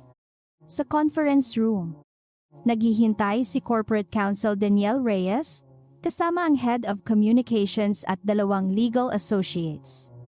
Nakalagay sa screen ang isang listahan ng mahigit 30 corporate materials na gumagamit ng photographs ni Bella, annual reports, website archives, investor presentations, hotel brochures, foundation campaigns at ang anniversary documentary. Before we begin, sabi ni Daniel, we want to clarify that the company disputes any intentional misuse of your work. Mara opened her folder. Intent is not the issue. The issue is authorization. Bella said quietly habang inilatag ni Mara ang original licensing agreement. 11 years earlier, nagbigay si Bella ng limited license para gamitin ang ilang photographs sa internal corporate history materials at selected anniversary publications. 5 years ang original term. May malinaw na restriction sa third-party commercial advertising at may provision na kailangang magkaroon ng separate written consent para sa major campaign use. The original agreement expired 18 months ago. Sabi ni Mara. Correct? Sagot ni Daniel. And we have a renewal? Inilabas niya ang isang digital copy. Bella stared at the document. Naroon ang pangalan niya. Naroon ang signature block. Naroon ang digital approval timestamp. Ngunit may isang bagay na hindi nila napansin. Bella leaned forward. That is not my signature. Daniel looked at the screen. It was generated through the executive portal. I know. But look at the metadata. Mara immediately turned to the legal associate. Pulled the original system record. After several minutes, the associate projected the authentication log. The renewal had been submitted at 2:17 a.m. on a Tuesday from a corporate network terminal assigned to the executive support office. Bella had been in Singapore that week. Her passport records and flight history would establish that she had landed there 2 days earlier. I never approved this, she said. Daniel remained cautious. We are not saying you did, Mara answered sharply. Then the company should stop describing it as a renewal authorized by Mrs. Monteverde. The room became quiet. Bella looked at the document again.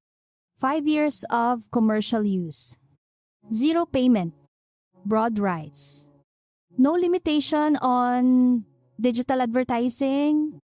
Whoever had created the renewal had not simply extended an old agreement. They had transformed a limited personal license into something close to unrestricted corporate access. Who requested the renewal? Bella asked. Daniel hesitated. The communications department received an instruction to maintain the historical image library, from whom the instruction came through executive support. Paulo? Possibly? We are checking. Bella looked at Mara. And who approved the campaign expansion? Several departments relied on the renewal being valid. Bella closed the folder. That's exactly the problem. Everyone relied on something, nobody verified. Danielle nodded slowly. We agree the process failed. The process didn't fail by itself. Bella replied. People stopped checking because my name made the paperwork feel safe. That sentence lingered in the room. For years, Bella had been treated as an invisible extension of Gabriel's legitimacy. If she approved something, it was assumed to be fine. If her name appeared on a document, people stopped asking questions. If her photographs appeared in a campaign, nobody wondered whether she had been compensated. Her marriage had turned access into entitlement, and the company had quietly learned the same habit. Daniel cleared his throat. We can suspend the disputed usage immediately while the review continues. Bella nodded. Do it. That will affect the anniversary campaign. Then replace the materials. Some will be difficult to reproduce. That is not my responsibility. Danielle looked toward Mara. Would you accept a temporary commercial license while the audit is completed? Bella shook her head. No. Why? Because if I sign another temporary license now, everyone will say the old one was probably valid anyway. Mara smiled faintly. My client has a point. Daniel Sihil. What would you like? Bella looked at the screen, showing a photograph from Monteverde Holdings' first office. Gabriel was younger, thinner, smiling beside a cardboard box while holding a coffee cup. Bella had taken that photograph on their first week together. I want every disputed image removed from paid commercial campaigns within 48 hours. Archival use can remain temporarily for legal and historical preservation, but no advertising. Investor promotion or hospitality sales material can use my photographs without a new written agreement. Daniel nodded. That is reasonable. The meeting should have ended there. But Bella noticed one of the documents on the table. It was an internal communication brief for the anniversary campaign. A section titled Legacy Narrative contained several phrases that sounded familiar. The founder's vision, the family's unwavering support, the CEO's personal sacrifice. Bella read the paragraph twice. Who wrote this? She asked. The communications head answered. Our agency drafted it. Did Gabriel approve it? Yes. Bella looked at the words. It says the foundation was built by Gabriel and his wife together. That is broadly accurate. No, Bella said. It says his wife supported his vision? That's not what happened. I built the foundation program. The communications head looked uncomfortable. We were simplifying the story. Bella closed the document. You simplified me out of my own work. Mara intervened before the discussion became emotional. We are not here to rewrite history. We are here to establish rights. Bella nodded, but she could not ignore the realization. The affair had not been the first time Gabriel had erased her. He had simply been doing it in smaller ways for years. She had been photographed beside him at charity events, but the captions rarely mentioned that she designed the scholarship program. She had been included in family foundation brochures, but often only as Mrs. Gabriel Monteverde. Her photographs had been used to tell the company's origin story, while her name disappeared from the credit. She had accepted that because she believed marriage meant sharing credit. Now she understood that sharing was not the same as surrendering. That afternoon, the audit committee released a preliminary internal notice. The committee confirmed that several executive travel and foundation transactions required repayment, reclassification, or further investigation. It also confirmed irregularities in delegated approval workflows connected to Bella's name. The notice carefully avoided accusing Gabriel or Camille of criminal conduct. That restraint irritated the internet. But Bella was relieved. She wanted facts, not another spectacle. Gabriel remained on administrative leave. Paulo was formally suspended pending disciplinary action. Ciel Rouge was frozen as a vendor. The communications department was instructed to suspend the use of disputed Bella photographs. Then something unexpected happened. The Monteverde Holdings stock price barely moved. Bella stared at the financial report on her laptop. She had expected investor panic. Instead, the market appeared more concerned about the audit committee's response than the scandal itself. A public disclosure about governance reforms reassured several institutional investors. One analyst wrote that the company's willingness to investigate executive conflicts could ultimately strengthen governance. Bella almost laughed. A marriage could collapse in 48 hours while a corporation could survive because its board knew how to write procedures. That evening, Gabriel called. Bella stared at the screen before answering. What I heard, the communications team is pulling your photographs. Yes, I support that. Good. I also asked them to preserve the original credits. Bella paused. Why? Because they should have been there. She leaned back. Did you know the renewal existed? No. Did you know my old license expired? I knew there was an archive agreement. I didn't know the exact date. You should have. Yes. Bella closed her eyes. At least you're learning to say yes quickly. Gabriel gave a quiet laugh. Therapy. Then his tone changed. I want to tell you something before you hear it from the board. Bella waited. The audit found that I approved several executive travel expense summaries without reviewing the supporting details. They're not all fraudulent. Some are legitimate. But I signed off on the summaries. That means I'm responsible for the control failure, even where I didn't personally create the problem. Bella said nothing. I'm going to repay the confirmed personal expenses. How much? About 4 million pesos so far. It may increase. Can you afford that? Yes. That's not what I ask. He paused. It will hurt. Bella nodded. Good. He was silent. I deserve that. No. You deserve accountability. Pain is incidental. They remained silent for several seconds. Then Gabriel said, I also met with the board today. Bella became cautious. And they asked me whether I wanted to fight the administrative leave. Do you? No. Why? Because if I fight it, I'm defending the version of myself that created the problem. Bella looked down. She had not expected that answer. What will you do? Stay out until the audit is finished. And after, I don't know. That's probably healthier. For the company or for us? Bella hesitated.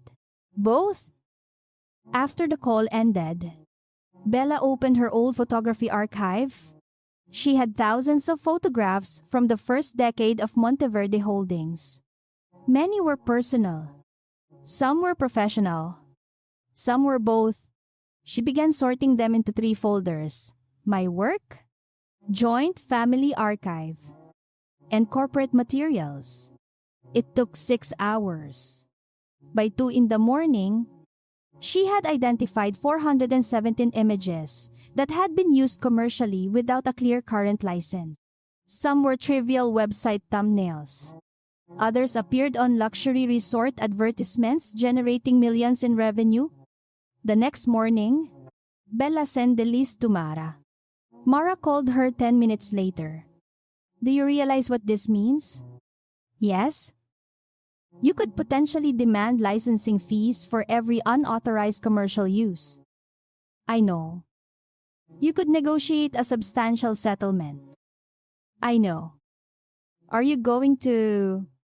Bella looked at the city outside her studio window. Eventually, but not because I want money from Gabriel. Then why? Because if I let the company continue treating my work as family property, nothing changes. Mara smiled. Now you sound like the photographer I used to know. Bella looked at the old camera on her desk. I think she's coming back. A vehicle. Gabrielle requested a formal meeting with Bella at a neutral location.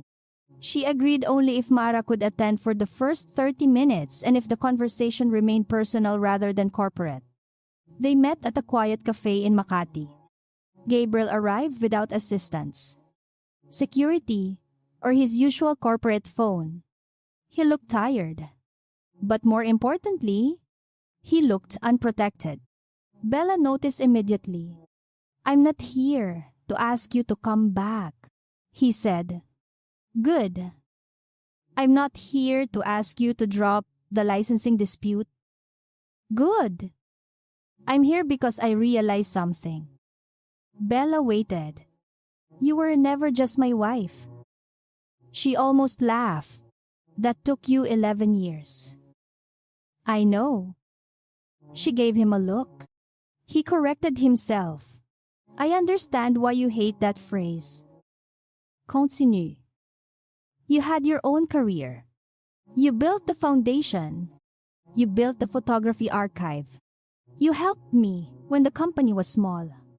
But somewhere along the way, I started talking about your work as if it was part of my life because you were part of my life. Bella stared at him, and I think that was the first boundary I crossed. He continued. Before Camille, before the expenses, before the lies, I stopped seeing where you ended and where my entitlement began. Bella felt something inside her shift. Not forgiveness, recognition. Because that was exactly what she had been trying to name. I don't think you're wrong, she said. Gabriel looked at her. But recognizing it now doesn't undo what happened. I know. And it doesn't mean I want the marriage back. I know. Bella looked down at her coffee. Why are you suddenly so calm? Gabriel smiled sadly. Because for the first time, I understand that I don't get to control what happens next. The answer stayed with her. For years, Gabriel had controlled schedules, meetings, narratives, employees and decisions. Even their marriage had operated around his assumption that if he worked hard enough, apologized convincingly enough, or provided enough security, the relationship would eventually follow his preferred direction. Now he had no such control. Bella stood. I have to go. Gabriel nodded. Bella. She turned. Thank you for not destroying the company. She looked at him. I didn't save the company for you. I know. I saved the people who work there. I know. And I'm not done. His expression became serious. With what? Bella picked up her camera bag. With myself. 2 days later, Bella accepted her first professional photography assignment in almost 8 years. It was not a luxury campaign. It was a documentary project for a non-profit theater program in Manila, featuring young performers from low-income communities. The budget was modest. The schedule was inconvenient. The photographs would not appear on billboards or luxury hotel brochures. She accepted immediately. When Nico heard the news, he called her. You're working again? Yes. Do you need a dramatic comeback announcement? No. Press release? No. Instagram? Absolutely not. He laughed. Good. On her first day back, Bella entered a small theater where 12 young performers were rehearsing beneath broken stage lights. Nobody cared who her husband was. Nobody asked about the gala. Nobody wanted a statement about Camille. They only wanted photographs. A teenage actress stood nervously backstage while waiting for her scene. Bella lifted the camera. Ready. The girl nodded. Bella focused. The girl smiled. Click. Bella lowered the camera and smiled back. For the first time in years, the sound of her shutter did not remind her of betrayal. It reminded her of herself. That night, she received an email from Mara. The audit committee has identified another issue.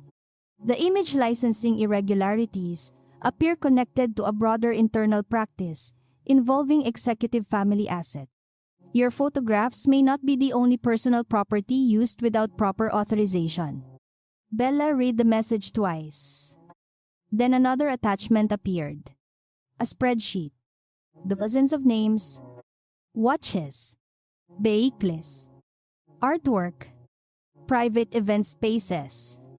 Family-owned properties. Personal brands. All listed as assets, somehow used in Monteverde Holdings campaigns. Events or investor materials? Bella stared at the spreadsheet. Her marriage had been one boundary violation. The company might have an entire culture built around them. And if that was true, then the gala had not exposed one cheating husband. It had exposed an empire where people had forgotten that powerful families still had property, rights and boundaries outside the corporation. Bella closed the email, then opened a blank document. At the top, she typed, Asset Ownership and Consent Review Monteverde Family. She paused, then added a second line, Prepared by Isabella Mendoza, Independent Rights Holder. For the first time in years, she did not use her husband's surname on a professional document. She stared at the name, Isabella Mendoza. It looked unfamiliar, then strangely right, and somewhere inside the Monteverde organization, another person was about to discover that the photographer wife they had ignored was no longer asking permission to be seen. She was documenting everything. Sa loob ng 2 linggo, halos hindi na nakilala ni Bella ang sarili niyang schedule. Umaga hanggang hapon, nasa maliit niyang photography studio siya. Nag-edit ng mga kuha para sa non-profit theater project. Sa gabi naman, binabasa niya ang mga dokumentong ipinapadala ni Mara tungkol sa asset ownership review. Hindi na niya pinagsasabay ang 2 mundo. Kapag photographer siya. Kapag rights holder siya, hindi siya asawa ni Gabriel. Iyon ang unang pagkakataon matapos ang maraming taon na ang bawat desisyon niya ay may pangalan na hindi nakasandal sa isang lalaki. Unti-unti, napansin niyang mas madali siyang huminga. Lumalim ang audit ng Monteverde Holdings kaysa sa inaasahan ng board. Ang unang review ay nakatuon lamang sa executive travel at foundation approvals. Ngunit nang simula ng independent investigators na itrace ang lahat ng personal assets na ginamit sa corporate campaigns, lumitaw ang isang paulit-ulit na pattern. Family-owned vehicles had been used for corporate events without formal reimbursement. Artwork from private residences appeared in hotel marketing materials without documented licensing. Personal photographs had been used in investor presentations. Even the Monteverde family vacation property in Batangas had occasionally been presented to potential investors as a company-hosted executive retreat, despite being privately owned. None of these items alone represented a catastrophic loss, but together they revealed something more dangerous. The company had slowly blurred the line between family property and corporate property because everyone assumed the family would not object. Bella objected. At the second independent review meeting, she sat beside Mara and listened as the investigators presented a matrix of disputed assets. The common factor, said the lead investigator, is not one person's direct instruction. It is an internal culture where family-owned resources were treated as available whenever they supported the company's image. Bella looked at the screen. Her photographs were highlighted in one column, vehicles in another, artwork, properties, event spaces. Who approved this culture? She asked. The investigator answered carefully. We have not found evidence that one individual created a formal policy allowing it. Bella nodded. So nobody approved it, but everyone did it. That is the current finding.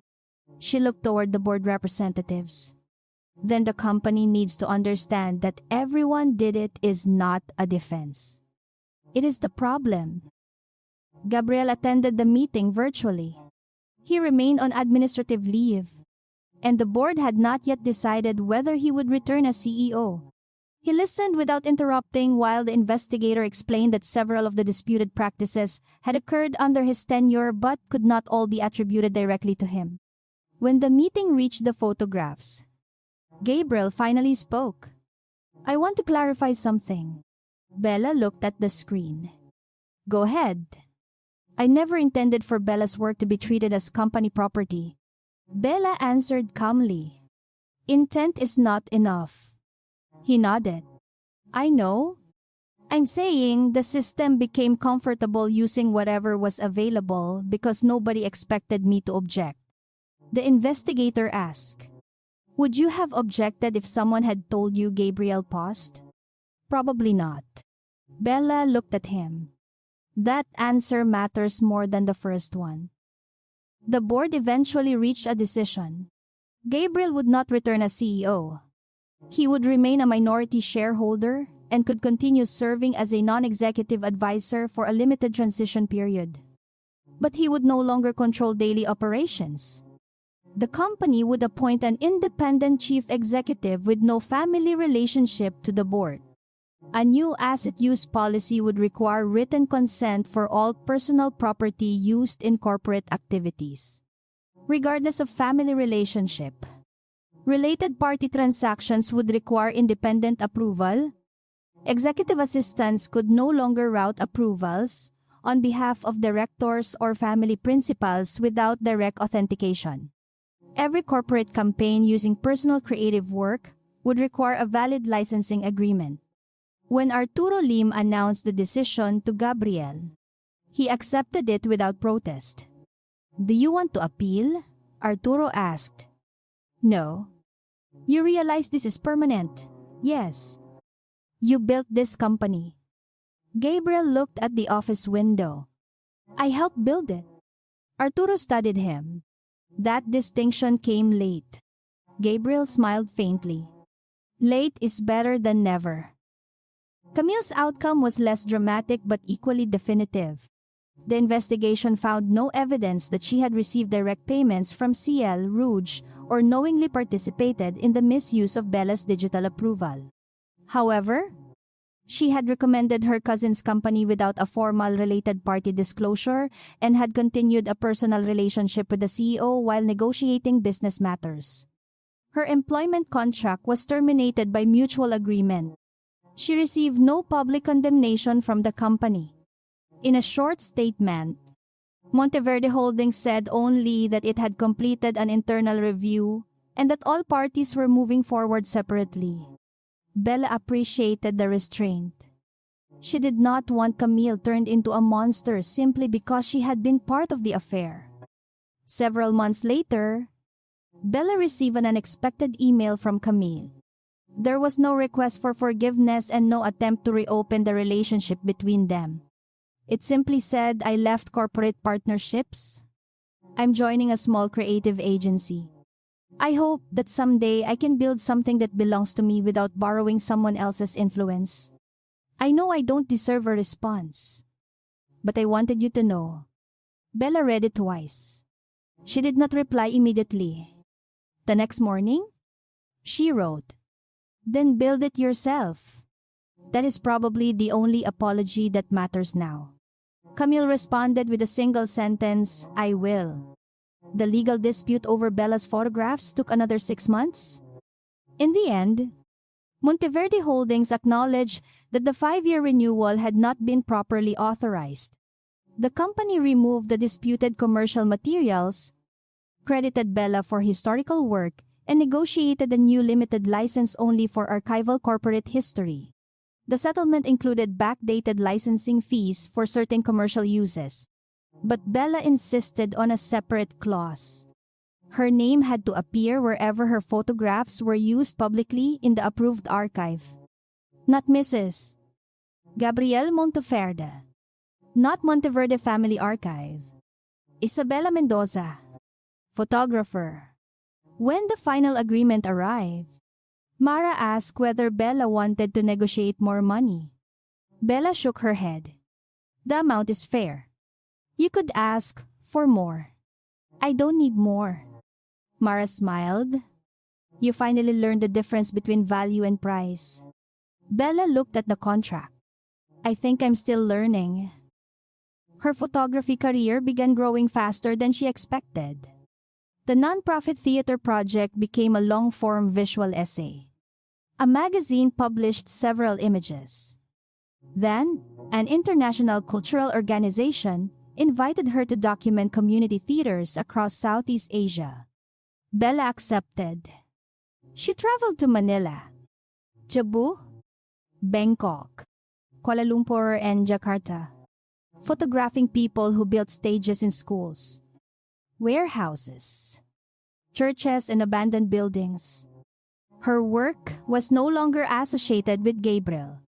In interviews, journalists sometimes tried to bring up the anniversary scandal. Bella redirected them. That happened, she would say. But it is not my portfolio. The answer became a quiet boundary that she repeated until people stopped asking. One evening, after returning from a 3-week assignment, Bella visited the old Monteverde anniversary venue for the first time since the scandal. The grand ballroom had been renovated. The giant LED screen was gone. The stage had been redesigned for a completely different corporate event. She stood at the back of the room and remembered the night the photographs appeared. She remembered Camille's face, Gabriel's shock, the whispers, the board meeting, the moment she removed her wedding ring.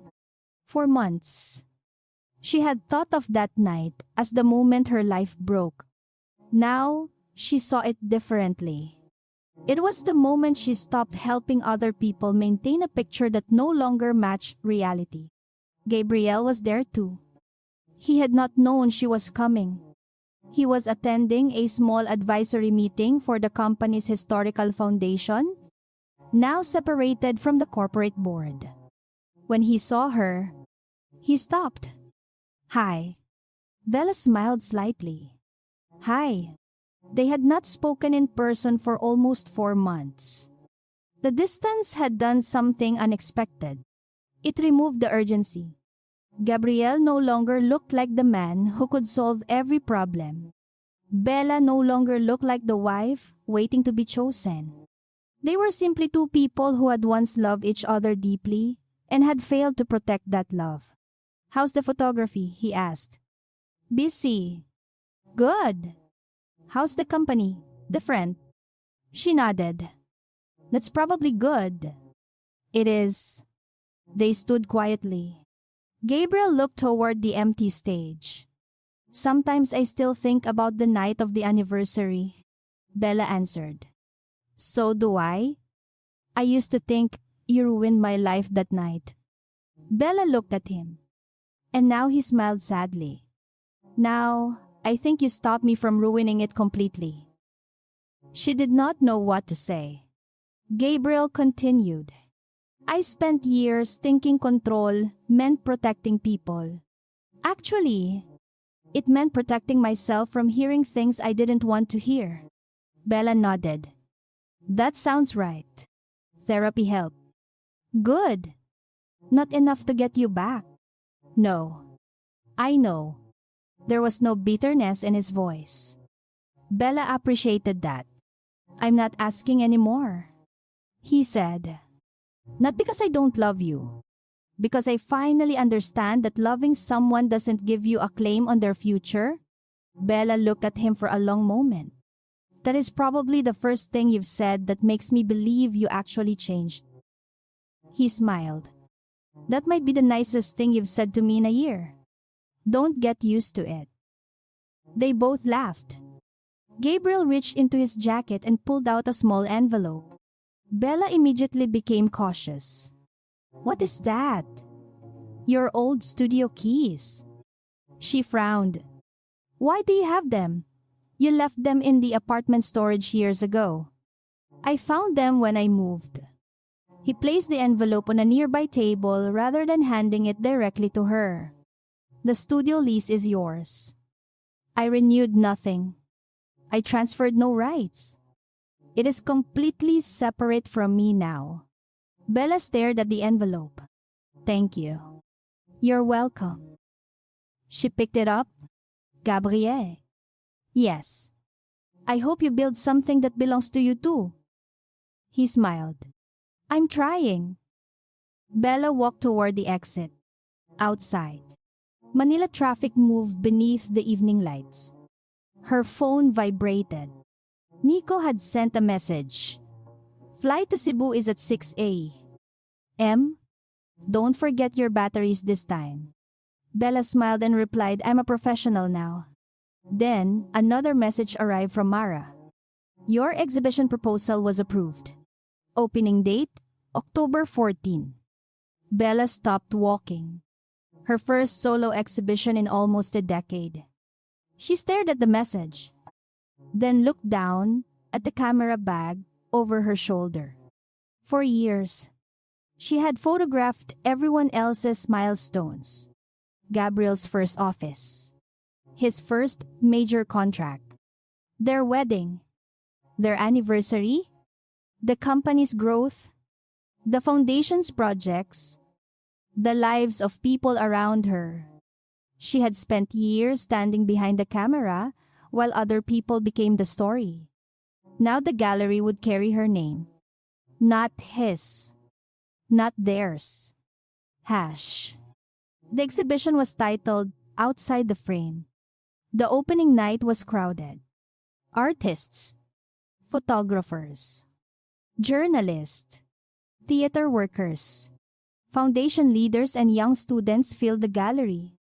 On the walls were images of people whose stories had once been ignored because they stood outside the center of the frame.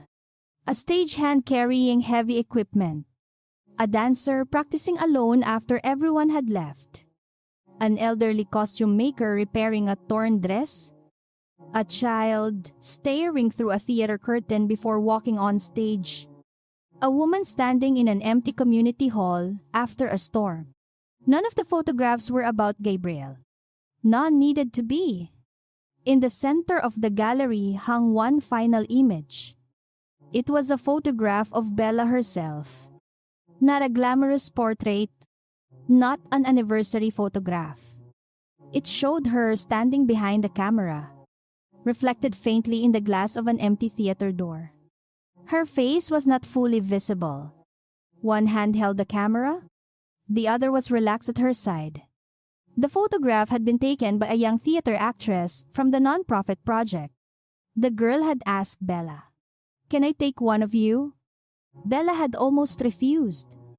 Then she remembered something she had once told another photographer. People behave differently when they know they are being observed. This time, she wanted to be seen. The title beneath the photograph read, Isabella Mendoza choosing the frame? A reporter approached her during the opening. Mrs. Mendoza. People will obviously connect this exhibition to the anniversary scandal. Is this your response to Gabriel Monteverde? Bella smiled politely. No. The reporter seemed surprised.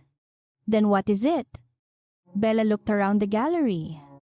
It's my response to myself. The reporter lowered the microphone slightly. What do you mean? For years, I thought the camera was about showing people what was there. Then I learned something more important. The photographer also chooses what belongs inside the frame. She paused. I spent too long allowing other people to decide where I stood. This exhibition is about choosing for myself. The answer spread through social media that night. But Bella did not check it. She stayed near the photographs. At the far end of the gallery, Gabriel appeared. He did not enter with executives. He did not bring flowers. He did not approach the press. He stood quietly near the entrance and looked at the exhibition. Bella saw him. For a moment, neither moved. Then he smiled. She smiled back. He did not come closer. That was enough. Laughter. After the gallery closed, Bella walked alone through the empty exhibition space. She stopped in front of the photograph of herself. The room was silent. No giant LED screen. No ballroom. No audience waiting for a scandal. Just her reflection in the glass. Bella raised her camera. She looked through the viewfinder. For a moment, she saw everything that had happened. The receipt, the hotel photographs, the gala, the screen, the audit, the disputed signatures, the stolen licensing rights, the marriage ending, the career returning. Then she lowered the camera. She did not take the photograph. She didn't need to.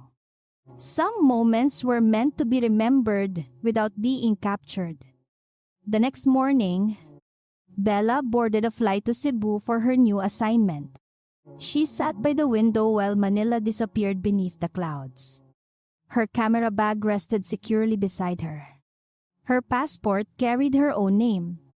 Her professional contracts carried her own signature. Her future no longer required permission from a husband, a company, or a family name. Her phone vibrated one last time before takeoff. A message from Gabrielle. Good luck in Cebu. I'm proud of the work you're doing. Bella looked at it for several seconds. Then she replied, Thank you. Take care of yourself. She put the phone away. The plane began to climb. Below her, Manila became smaller. Bella opened her camera and checked the battery. Full. Memory card ready. Lens clean. She smiled. For 11 years, she had believed. The most important thing about a photograph was what it revealed. Now, she understood something else. The most important thing was who held the camera. And for the first time in a very long time, Isabela Mendoza was holding it for herself,